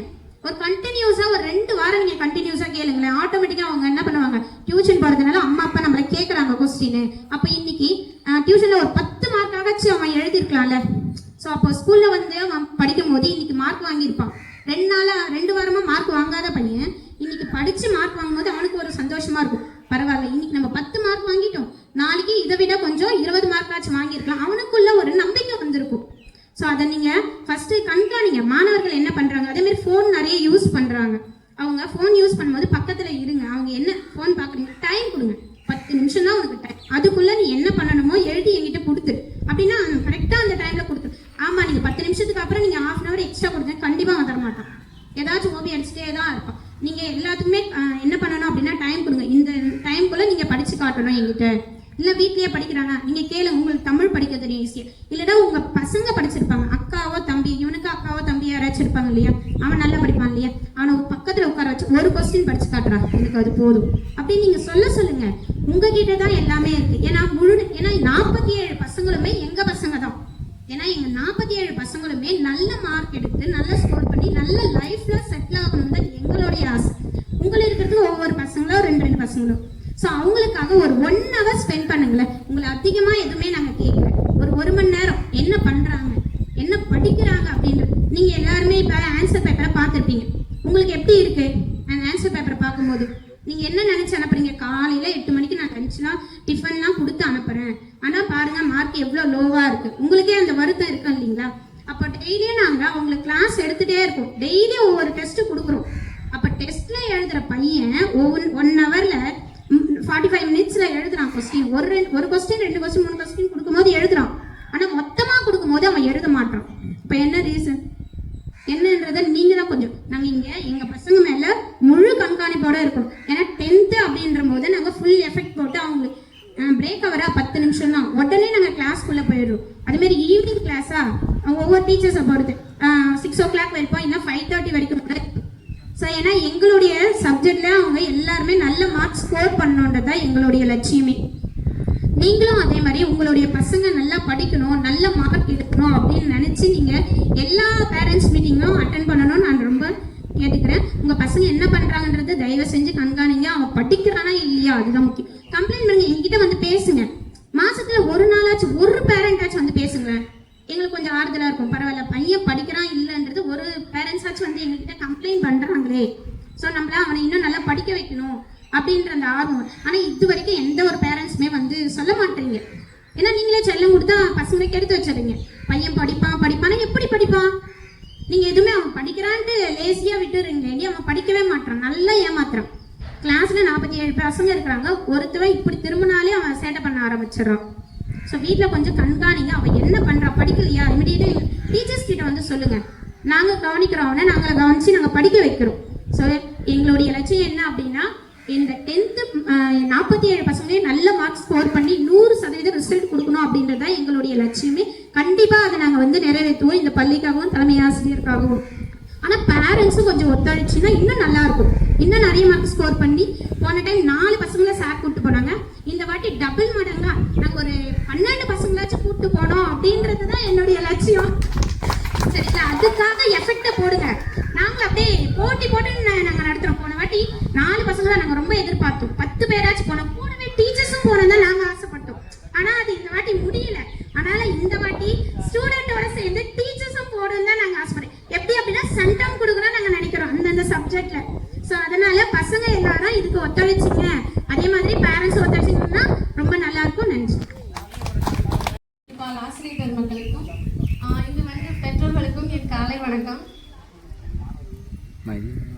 நான் வந்து சோஷியல் சயின்ஸ் சப்ஜெக்ட் எடுக்கிறேன், சமூக அறிவியல். போன வருஷம் பப்ளிக் எக்ஸாம் தான் என்னோட ஃபர்ஸ்ட். நான் அப்பதான் வேலைக்கு வந்த புதுசுல நான் மட்டும் இல்லாம எனக்கு தலைமை ரொம்ப ஹெல்ப் பண்ணாங்க. ஞாயிற்றுக்கிழமை கூட என்ன பண்ணுவோம் அப்படின்னா, அந்த லாஸ்ட் ஒரு மாசம் ஃபுல்லாவே ஞாயிற்றுக்கிழமையே நான் மறந்துட்டேன். ஞாயிற்றுக்கிழமையே ஃபுல்லா அங்கதான் வந்து உட்கார்ந்துருந்தோம், பசங்களை அப்படி பார்த்துக்கிட்டோம். அதே மாதிரி அவங்களும் எங்களுக்கு ரிசல்ட் அப்படி கொடுத்தாங்க. ஒரு பையன் சென்டம் எடுத்தா 100க்கு 100, எனக்கு ரொம்ப சந்தோஷமா இருந்துச்சு. அதே மாதிரி எல்லாருமே 100க்கு 100% பாஸ் பண்ணிட்டாங்க. அதே மாதிரி தான் இப்பவும் கூட இந்த வருஷத்துல எல்லா 10th பசங்களும் 100க்கு 100 பாஸ் பண்ணிடுவான். ஆனா பாஸ் பண்ணா மட்டும் பத்தாது. இப்போ இருக்கக்கூடிய உலகத்துல ரொம்ப காம்படிஷன் வந்து அதிகமாயிடுச்சு. எல்லா எக்ஸாம்ஸுமே மார்க் முக்கியம், அந்த அளவுக்கு நாலேஜ் முக்கியம். ஸோ அப்போ நம்ம பசங்க வந்து 300 250 எடுத்து பாஸ் பண்ணிருக்காரு. 400 450ன்னு அதிக அளவில் மார்க் வந்து பாஸ் பண்ணுறது தான் நமக்கு ரொம்ப முக்கியம். ஸோ அப்போ பாஸ் பண்ணுறதை விட நிறைய மார்க் எடுக்கணும் அப்படின்னா அவங்க இன்னும் அதிக அளவில் படிக்கணும். இப்போ எனக்கு ஒரு 40 நிமிஷம் ஒரு அவர் பீரியட் கொடுக்குறாங்க அப்படின்னா அந்த அவரில் பாடமும் நடத்திட்டு நான் ஒரு கொஸ்டின் படிக்க வைப்பேன். எல்லா பசங்களையும் 4 கொஸ்டின் தான் டெஸ்ட்டே கொடுப்பேன். பார்த்துக்கங்க, ரொம்பலாம் பிடிக்கவே மாட்டேன். அந்த அளவுக்கு நான் பொறுமையும் கற்றுக்கிட்டேன். பசங்கிட்ட கேளுங்க, சிம்பிளா 2 2 மார்க் இல்லை 3 2 மார்க் தான் கொடுப்பேன். அதையுமே ஒரு 2 மார்க் வச்சு படிச்சு போனா அப்படின்னா அதே ஒரு 2 மார்க் கூட தான் மறுநாள் காலையில் வந்து உட்காந்துப்பான். எக்ஸ்ட்ரா என்ன படிக்கல மிஸ், வீட்டில் வேலை இருந்துச்சு மிஸ், வேலை செஞ்சானா செய்யலை, என்கிட்ட ஏமாத்திடுவேன். என்ன படிக்கிறதே இல்லை, வீட்டில் போயிட்டு எதுனா பண்றாங்கன்னு தெரியல. கேட்டா எங்க அம்மா அந்த சொன்னாங்க, வீட்லயே வேலை பார்க்கறேன்னு தெரியல. ஆனா எங்கிட்ட சொல்றாங்க இந்த 2 மார்க் படிக்கிறது கூட அவ்வளவு கஷ்டமா இருக்குது. சோஷியல் சயின்ஸ்ல மேப்ல உங்களுக்கு நிறைய மார்க் வரும். எந்த இடம் எங்க இருக்கு பார்த்துனா கூட போதும். அதுல கூட இந்த ஃபர்ஸ்ட் மிட்டம் அவ்வளவு மோசமா எழுதிருக்காங்க. இந்த பசங்க என்ன பார்த்து பயப்படுறாங்களோ இல்லையோ, மார்க் எடுக்காம போயிட்டமே, ஃபெயில் ஆயிட்டமே அவங்க பயப்படவே இல்லை. ஆனா அவங்க பசங்க மார்க் ஷீட் எடுத்துட்டு நான் ஹெச்எம் சார் உள்ள போகும்போது எனக்கு அப்படி கை கால்லாம் நடுங்கும்.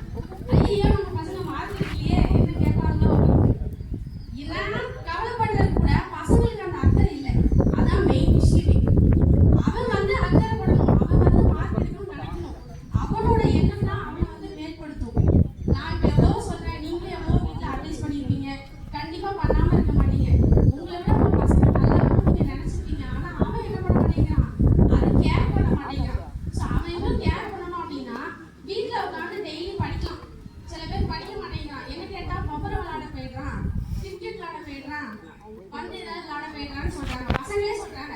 ஸோ அப்போ நீங்க என்ன பண்ணுங்க அப்படின்னா, கரெக்டாக ஒரு 8 மாசம் தான் இருக்கு. அந்த 8 மாசமும் டெய்லி அவனை உட்காந்து படிக்க வைங்க. படிக்கிறதா செய்யணும் அப்படின்னு விட்டாதீங்க. என்ன படிக்கிறான்னு கொஞ்சம் பாருங்க.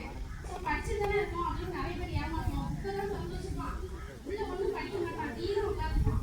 ஸோ அப்போ என்ன பண்ணுங்க, அப்பப்போ அழுதுங்க. சமையல் பண்ணிட்டு இருந்தாலும் கூட நான் என்ன படித்தேன், எவ்வளோ நான் படிச்சிருக்கேன், கொஸ்டின்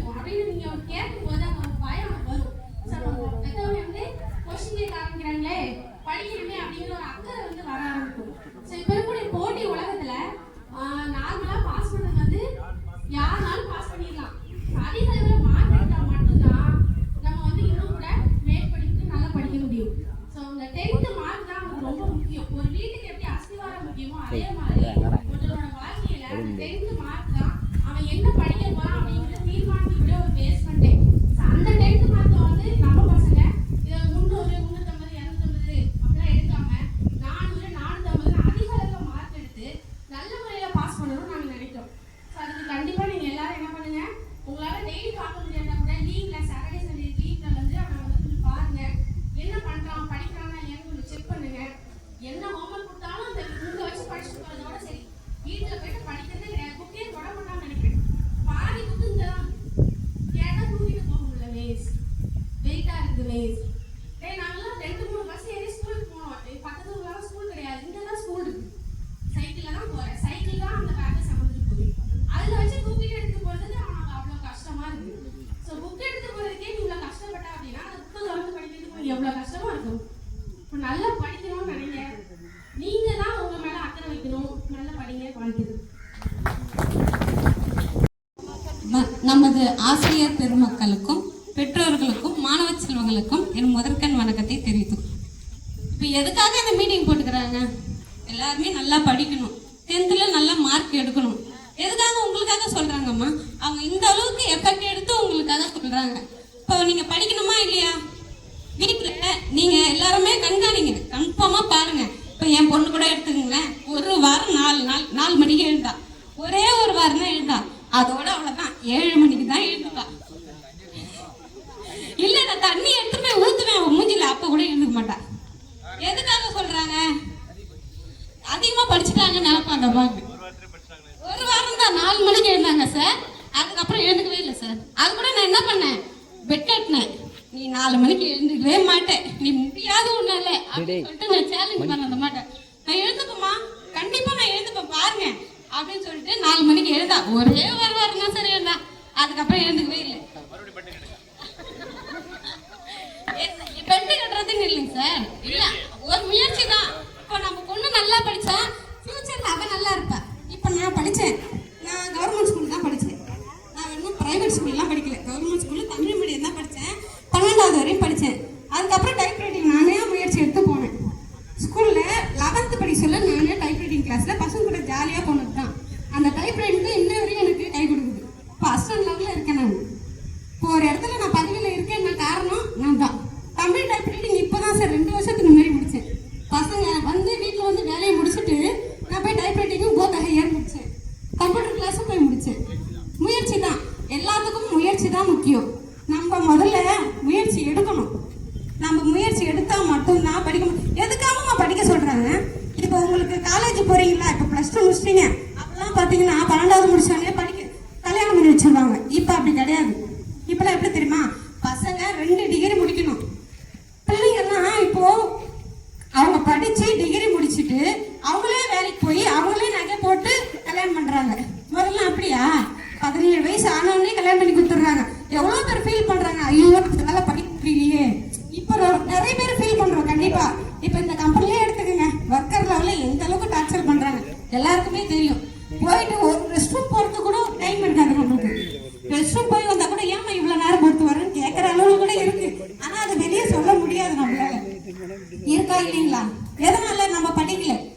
நம்ம நல்லா படிச்சிருந்தா நம்ம ஒரு பதவியில் இருந்திருக்கலாம் கண்டிப்பா. ஆமா தானே? அப்போ நீங்க எந்த அளவுக்கு படிக்கணும். நம்ம அம்மா இப்படி கஷ்டப்படுறாங்களே, நம்ம ஒரு பதவிக்கு போகணும். ஒரு IAS, நம்ம ஊர்ல இருந்து ஒரு ஆள் IAS படிக்கணும், IPS படிக்கணும் அப்படின்னு எவ்வளவு பெருமையா இருக்கும். நீங்க படிச்ச ஸ்கூல்லயே நீங்களே தலைமை ஆசிரியரா போனா எப்படி இருக்கும்? உங்களுக்கு தானே பெருமை. அதனால நல்லா படிக்கணும். தயவு செஞ்சு சொல்றேன், நீங்க எல்லாரும் நல்லா படிங்க, சொல்றத கேளுங்க. இப்போ 6 மணிக்கு போய் உங்களால புக் எடுக்க முடியாது. இப்போ 5 மணிக்கு ஸ்கூல் விட்டு போறீங்க, 1 மணி நேரம் விளையாடுறீங்களா, 1/2 மணி நேரம் விளையாடுங்க, டிவி பாக்குறீங்களா பாருங்க, அதுக்கப்புறம் படிங்கம்மா.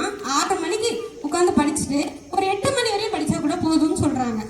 காலையில எழுந்து ஒரு 5 மணிக்கு எழுந்து 1 மணி நேரம் படிச்சா கூட போதும்.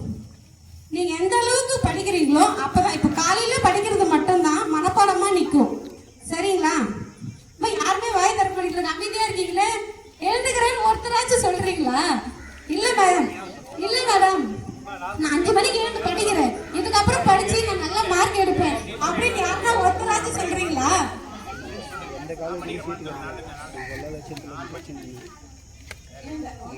எல்லாருமே கண்டிப்பா இதை முயற்சி பண்ணுங்கம்மா. பிளஸ் டூன்றது நம்ம அடுத்தோட ஃபியூச்சர். நம்ம பிளஸ் டூல எந்த அளவுக்கு மார்க் எடுக்கிறோமோ, இப்போ காலேஜ் போட்டீங்கன்னா நீங்க 450 500க்கு மேல மார்க் எடுத்தீங்கன்னா ஒரு காலேஜில் போய் சீட் வாங்குறது ஈஸியா வாங்கலாம். அதுவே நீ கம்மியா மார்க் வாங்கினா நீ 10 லட்ச ரூபாய் செலவு பண்ணும். உங்க வீட்டுல அந்த அளவுக்கு பணம் வச்சிருக்காங்களா? 10 லட்ச ரூபாய் கொடுத்து படிக்க வைக்கிறதுக்கு எதுக்கு படிக்க வைக்கணும்? அந்த பொண்ணு கல்யாணம் பண்ணிட்டு போலான்னு பார்ப்பாங்க. ஆமா தானே? அப்ப நம்ம ஃபியூச்சர் என்ன ஆயிடும்? கூட முடிஞ்சிடும். இப்போ நீங்க நல்ல மார்க் எடுத்தீங்கன்னா கவர்மெண்ட் காலேஜ்லயே கண்டிப்பா சீட் கிடைக்கும். இப்போ கவர்மெண்ட் காலேஜ்ல சீட் கிடைச்சா நீங்க ஆட்டோமேட்டிக்கா படிக்கலாம்ல. படிச்சுட்டு ஒரு மார்க் எடுக்கலாம். மார்க் எடுத்தா ஒரு பதவியில போய் உட்காரலாம். அதை ஏன் நினைக்க மாட்டேங்கிறீங்க? படின்னு சொல்றாங்களே, ஒரே டார்ச்சர் பண்றாங்கப்பா. அப்படிதான் நினைக்கிறீங்களா? நல்லா படிக்கணுமா. படிச்சாதான் லைஃப்ல, இப்ப படிச்சாதான் பின்னாடி நீங்க ஃபீல் பண்ண கூடாது. நிறைய பேர் இப்போ ஐயோ நம்ம அப்ப படிக்காம விட்டுட்டோமே, இப்ப சுத்தமா ஒண்ணுமே பண்ண முடியலையேன்னு நினைச்சு எவ்வளவு பேர் ஃபீல் பண்றாங்க. ஆனா நீங்க இப்ப தெரியாது, இப்ப விளையாட்டு தனமா தான் இருக்கும். ஃப்ரெண்டுங்களோட ஜாலியா ஊற சுத்தலாம், ஜாலியா கோயிலுக்கு போயிட்டு வரலாம், படத்துக்கு போகலாம், அப்படிதான் தோணும். தயவு செஞ்சு எல்லாருமே நல்லா படிங்க. உங்க ஃபியூச்சர் உங்க கையில் தான் இருக்கு. ரொம்ப நன்றி. அற்புதமான ஒரு பேச்சாற்றலோடு அவருடைய லைஃப்ல நடந்த ஒரு முயற்சி, தன்னுடைய முயற்சியினால நான் இந்த அளவுக்கு படித்தேன், இந்த அளவுக்கு ஒரு போஸ்ட்ல இருக்கிறேன் அப்படின்னு சொல்லுகிற பொழுது அது மிகப்பெரிய ஒரு பெருமைக்குரிய செயல். அந்த மாதிரி தன் முயற்சி அவசியம். எல்லாருமே முயற்சியுடையார் நிகழ்ச்சி அடையார், வெற்றி தான் கிடைக்கும். அது மாதிரி காலையில எழுந்துக்கிற அந்த பயிற்சியோடு தினம் எல்லா மாணவர்களுமே விடிகால எழுந்து படிங்க. வாழ்க்கையில நல்ல மதிப்பெண் எடுத்தோடு சிறந்த ஒரு பதவிக்கு போறதுக்கு வாய்ப்பு கிடைக்கும். அடுத்ததாக நமது ஐயா தலைமை ஆசிரியர் அவர்கள் இப்போ கருத்துக்களை நம்ம இடத்துல தெளிவுபடுத்தும். மதிப்புக்கும் மரியாதைக்குரிய எஸ்எஸ்சி தலைவர் அவர்களுக்கும், பெற்றோர் ஆசிரியர் கழக தலைவர் அவர்களுக்கும், இதனுடன் பணியாற்றும் இருபால் ஆசிரியர் பெருமக்களுக்கும், பெற்றோர்களுக்கும், மாணவ செல்வர்களுக்கும் இதை கால வணக்கத்தை தெரிவித்துக் கொள்கிறேன். நன்றி. கல்வி தான் பெரிய செல்வம். எங்கள் அப்பா அம்மா என்னை படிக்க வைக்க தான் நான் இன்றைக்கி இந்த இடத்துல நிற்கிறேன். நான் படித்தது கவர்மெண்ட் ஸ்கூல் தான், டிஆர் பாய்ஸ் ஸ்கூலில் தான் நான் படித்தேன். ஆசிரியர்கள் யார் வந்தாலும் என்ன தான் எழுப்பி கேள்வி கேட்பாங்க. நான் ஒரு நாள் சகப்பு போட்டு வச்சுன்னு போயிட்டேன். ஒரு நாள் ஸ்கூலுக்கு சவுக்கு போட்டு எழுந்திரு பதில் சொல்லு அப்படின்றேன். மறுநாள் தான் போட்டு வைக்கிறதே விட்டேன். எதனால வாத்தியார் நம்ம அடையாளம் கண்டுபிடிச்சிடுறேன்.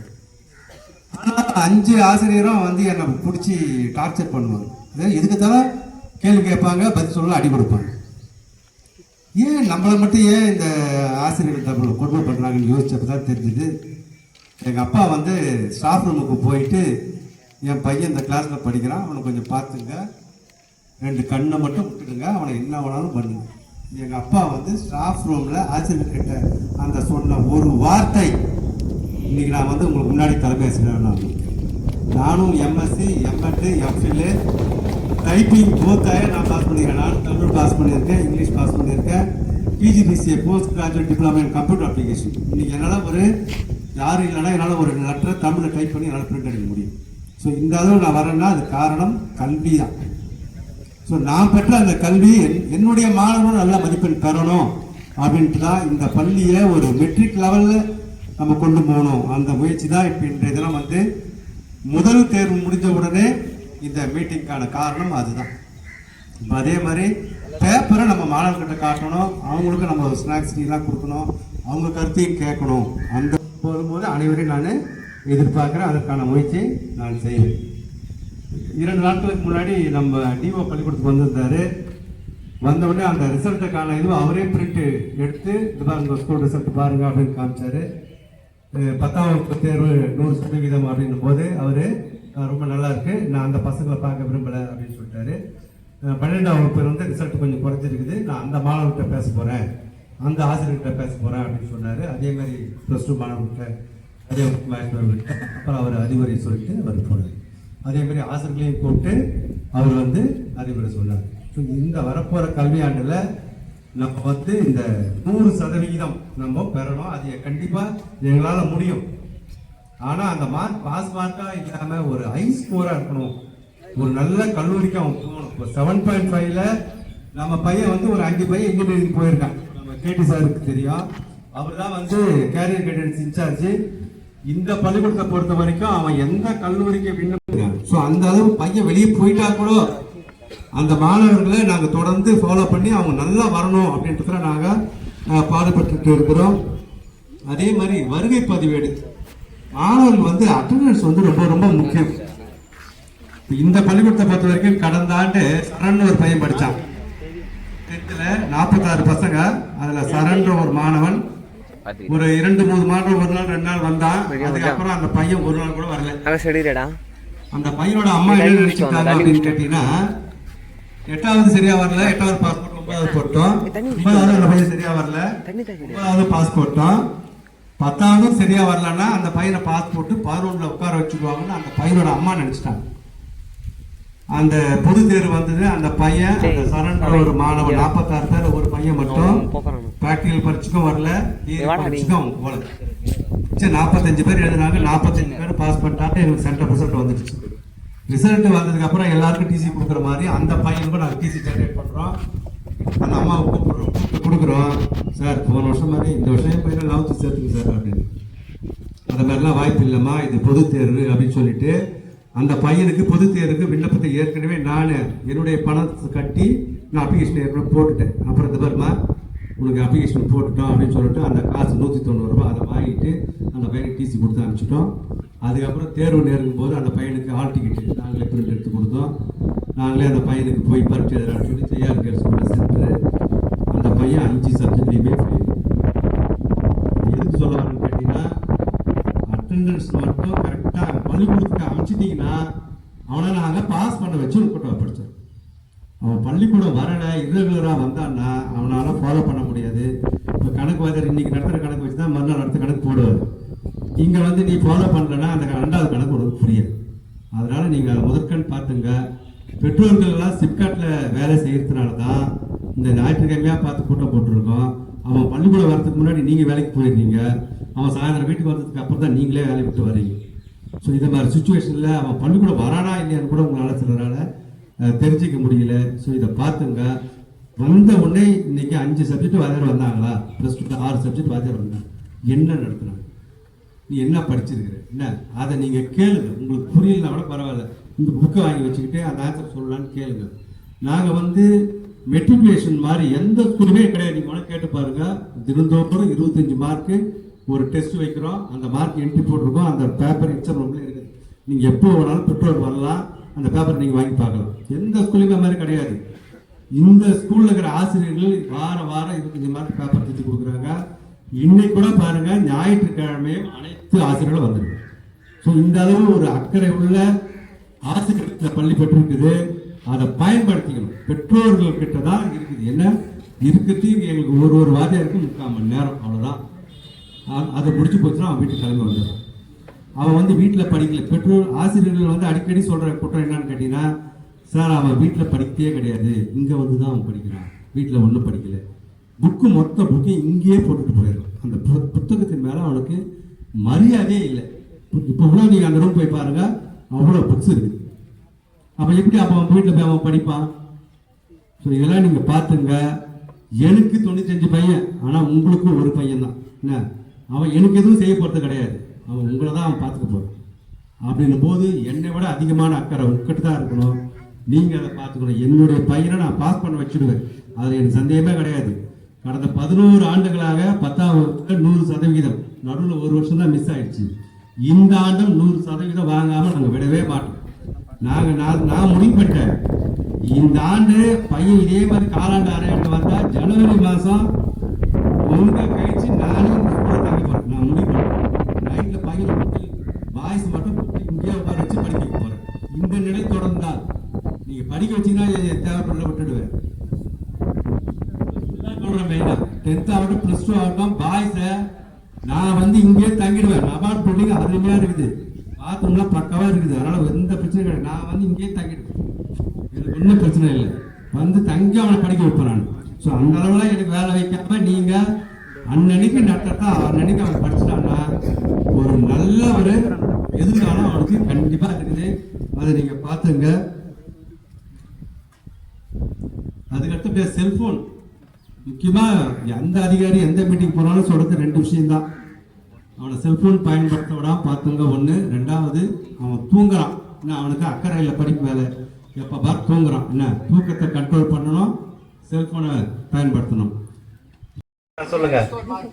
ஒரு ரேங்க்லாம் வேணாமா? மார்க் 450 மார்க் படம் வாங்கியிருக்கா? அதை வாங்க சொல்லுங்க. ரேங்க்லாம் நமக்கு வேணாம். நல்லா அடுத்த முறை பெஸ்டா வரும்னு எனக்கு நம்பிக்கை இருக்கு. என் பொண்ணு நல்லா படிக்கும். இருந்தாலும் நல்லா பேசும், அது மட்டும் தெரியும். மீட்டிங்ல பேசுவாங்க. ஆனா படிக்க இன்னும் கொஞ்சம் படிக்கணும். எல்லா பிள்ளைங்களும் வந்து நல்லபடியா படிக்கணும். என்னன்னா நம்ம சாருங்க எல்லாம் சொல்லி தரீங்க, அது புரிஞ்சு படிக்கணும். படிக்காம ஏமாத்தினா தன்னையே ஏமாத்திக்கிற மாதிரி பிள்ளைங்க எல்லாரும். அதனால ஆசிரியர் பேச்சை கேட்டு நல்லபடியா படிக்கணும்ன்றது என்னோட கருத்து. நன்றி, நன்றி. நல்ல கருத்துக்கள் சொன்னீங்க. நன்றி. பள்ளி ஆசிரியர் அவர்களுக்கும் வணக்கம். அனைவருக்கும் பசங்க படிக்கிறாங்க. அதாவது 10th படிக்கிறா, 12th படிக்கிறா. படிக்கிறாங்கல்ல, அவன் ஓரளவுக்கு இது பண்றான். என்ன மார்க் சொல்லுங்க? 10th யாரு? தர்ஷினி. தர்ஷினி என்ன மார்க்? ரஜி போவா? நல்லா படிக்கணும். எழுதுறா சார். ஏன் படிக்க மாட்டேறமா? ரஜினிமா பதில் சொல்லு. மைக் கொடுக்கட்டுமா? சொல்றா மூளையில ஏற மாட்டேங்குது. எனக்கு மூளையில ஏற மாட்டேங்குது. இப்படி படிக்கணும். ஓரமா உட்கார்ந்து படிக்கணும். மூளையில உட்கார்ந்து படிச்சா ஏறலையா? மூளையில உட்கார்ந்து படிச்சா ஏறாது. நடு ஆள்ல உட்கார்ந்து படி. டெஸ்ட் பேப்பரும் கேக்குறேன். இப்போ டெய்லியும் வைக்கிறீங்கன்னு சொல்றேன். அதே நான் கேக்குறேன். எடுத்துன்னு வாயம்மா, நீ என்ன எழுதிக்கிற? நான் வைக்கிறேன். நான் அவளை கேட்டுக்கிறேன். வாங்க, அந்த பேப்பர் மொத்தம் கேட்டுறேன். வர முடியாது. அது இன்னைக்கு வச்சோம். அதுக்குதான் நானே சொல்றேன். சரி, நீங்க ஸ்கூல்ல சரி, நாளைக்கு வேணா உங்களுக்கு பேப்பர்லாம் கொடுத்து அனுப்பிட்டுங்களா? சரிங்க, கொடுத்து அனுப்புறோம். 25 மார்க் வச்ச டெஸ்ட் பேப்பர்லாம் கொடுத்து விடுறோம். நீங்க பார்த்து அதில் மார்க் பக்கத்தில் கையெழுத்து போட்டு அனுப்புங்க. செல் எல்லாம் எதுவும் கிடையாது. செல்லும் கொடுத்தாலும் யார்கிட்ட பேசுறீங்கன்னு நான் போய் கேட்பேன். அதை நீங்க ஃபாலோ பண்ணுங்க. ஓகே, கேட்பேன். ஆனா கண்டிப்பா ஆயாவும் கேட்பாங்க, நானும் கேட்பேன். யாரும் கேட்காது இருக்க மாட்டாங்க. அவங்க அது வந்து வீட்டுல பார்த்தா என்ன செல்போனுக்கு சண்டை போடுறாங்களா? செல்போனுக்கு கிடையாது இல்ல சார். செல்போனுக்கு எல்லாம் சண்டை கிடையாது. படிக்கிறதுக்கெல்லாம் இல்ல, எதனா வேற எதனா தான் சண்டை போடுறாங்க. சரி, அது நம்ம கேட்க முடியாது. அது வந்து வீட்டுல நடக்கிறது. சரி, படிக்க வைங்க, அவ்வளவுதான். நல்லா பாத்துங்க. நாங்க படிக்கதான் சொல்றோம். அவங்க அண்ணன்களும் சொல்றாங்க. எல்லாருமே அவங்க யாருமே இதுவே கிடையாது. இப்ப கூட அவங்க என்ன சொல்லி அனுப்பிச்சாங்க, நீ மார்க் கம்மி தான் அப்படின்னு தான் சொல்லி அனுப்பிச்சாங்க. சரி சரி சரிம்மா, பாத்துங்க. நமக்கு இருக்கிறதே தான் இந்த நாள் தான், இந்த 6 மாசம் தான். எழுதுறீங்கல்ல, அந்த எடுத்துட்டு வாங்க, நானும் சொல்லிக்கிறேன். எப்போ சொல்லிக்கிறேன்? சரி, நாங்க நாளைக்கு கொடுத்து அனுப்புறோம்மா. சரி சார். ஏமா அது சொல்லுங்க. எங்க கிட்ட போறதா நாங்க மாத்திக்கிறோம்.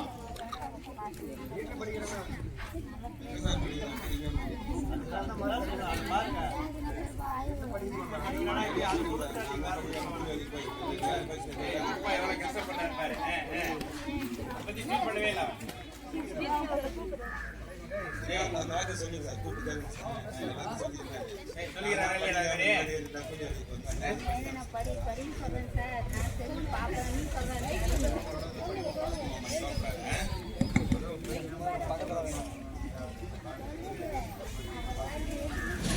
இந்த வருஷம் அவன் பிளஸ் டூல பாஸ் பண்றான். அதை நீ கவலைப்படாத.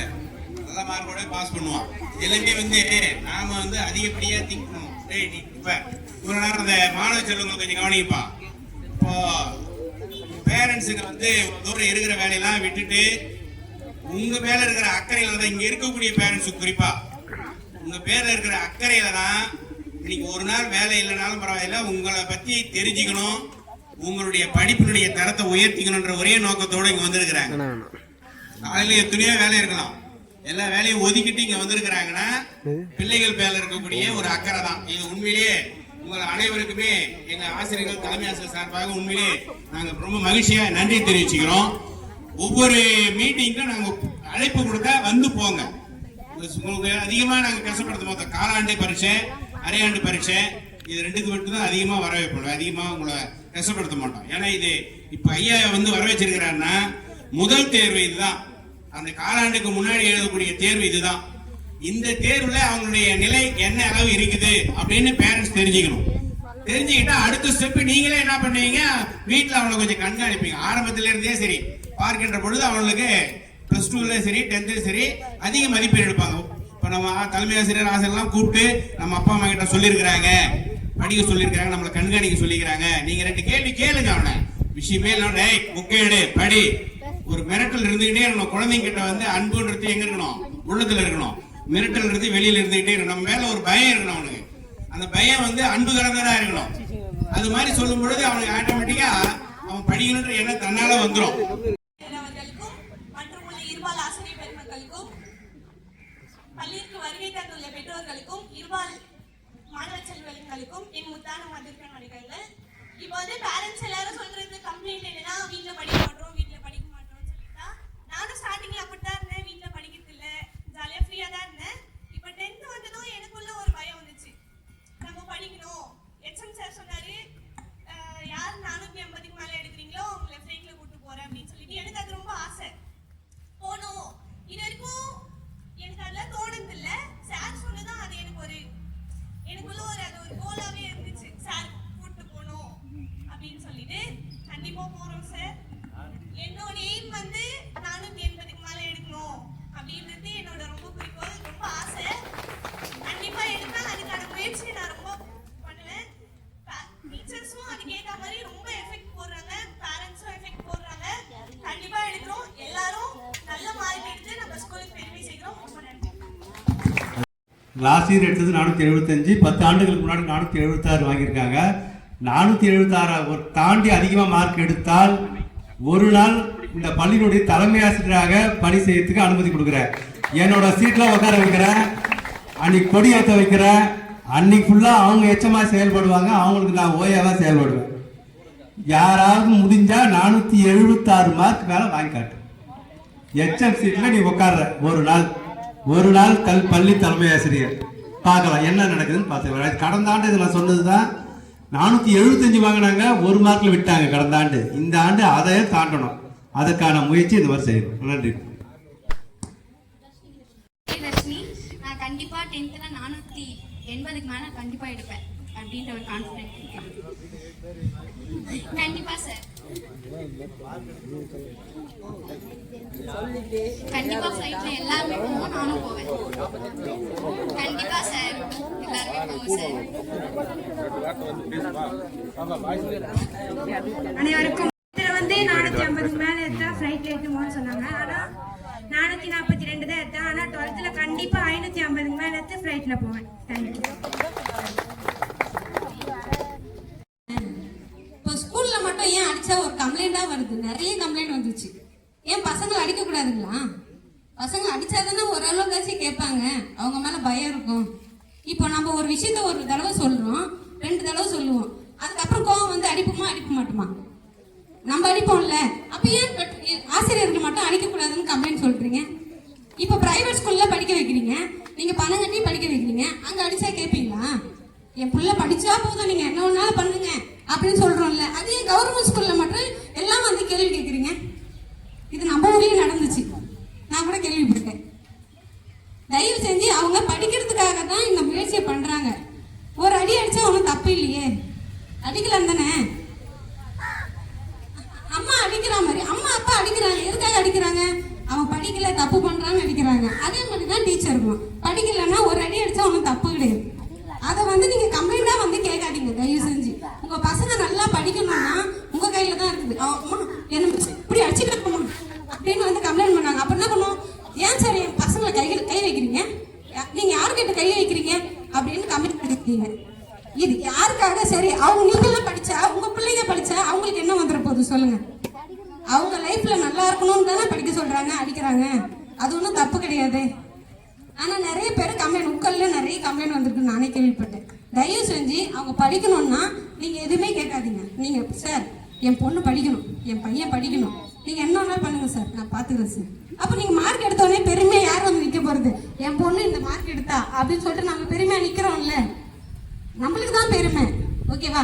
அவங்க 45 மாணவர்கள் 45 மாணவர்கள் நல்லா படிக்கணும் அப்படின்னு முயற்சி பண்றாங்க. அதுல ஒரு சில மாணவர்கள் சரியா படிக்கலாம், அடிக்கத்தான் செய்வாங்க. தயவு செஞ்சு இதை யாரும் வந்து கேட்காதீங்க. ஓகே, நன்றி. கடந்த ஆண்டு வந்து எங்கள் அப்பா காலம் ஆயிட்டாரு. அந்த காலமானதுக்கும் அந்த காரியத்துக்கு நடுவில் நான் மெடிக்கல் லீவில் இருந்தேன். அந்த நேரத்தில் நம்ம தெய்வசி காமணி சார் வந்து 11வது 12வது போகிற ஆசிரியர். அவர் அவர் வந்து 8வது கிளாஸை நான் கூடுதலாக கொடுத்துருந்தேன். ஒரு சில பள்ளிகளில் வந்து நான் கீழ் கிளாஸ்லாம் போக மாட்டேன்னு சொல்லுவாங்க. ஆனால் அந்த ஆசிரியர் வந்து 8வது வகுப்பு அவர் நடத்திட்டு இருந்தார். ஒரு பையனை அவர் அடிச்சிட்டாரு. இந்த சம்பவம் வந்து கிட்டத்தட்ட எனக்கு அந்த டெத்துக்கும் காரியத்தின் நடுவுக்கு அந்த 15 நாளில் கிட்டத்தட்ட இது வந்து ஒரு பெரிய மன உளைச்சலுக்கான சம்பவமாக. இந்த பெற்றோர் ஆசிரியர் கூட்டத்திற்கு ஏற்பாடு செய்த நம்முடைய பள்ளி தலைமை ஆசிரியர் ஐயா அவர்களுக்கு முதற்க நன்றியை தெரிவித்துக் கொள்கிறேன். மாணவர்கள் மீது அக்கறை கொண்டு சிரமம் பார்க்காம இன்றைக்கு ஒரு நாள் தான் நிறைய பேருக்கு லீவ் கிடைச்சிருக்கும். அந்த நாளே நம்ம மாணவருடைய நலனை தெரிஞ்சுக்கணும் அப்படின்னு அக்கறையோடு நீங்கள் பள்ளிக்கு வருகை புரிந்த பெற்றோர்களுக்கும் மாணவ செல்வங்களுக்கும் அறிவுரை வழங்கிய அனைத்து ஆசிரியர்களுக்கும் என்னுடைய நன்றியை தெரிவித்துக் கொள்கிறேன்.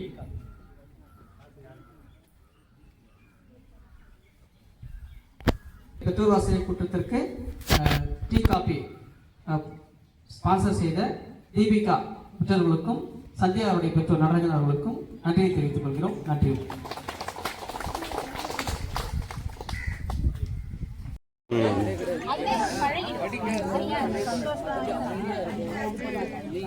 நல்லா படிப்பா, ஸ்பீச் நல்லா பேசுவா, சாருக்கு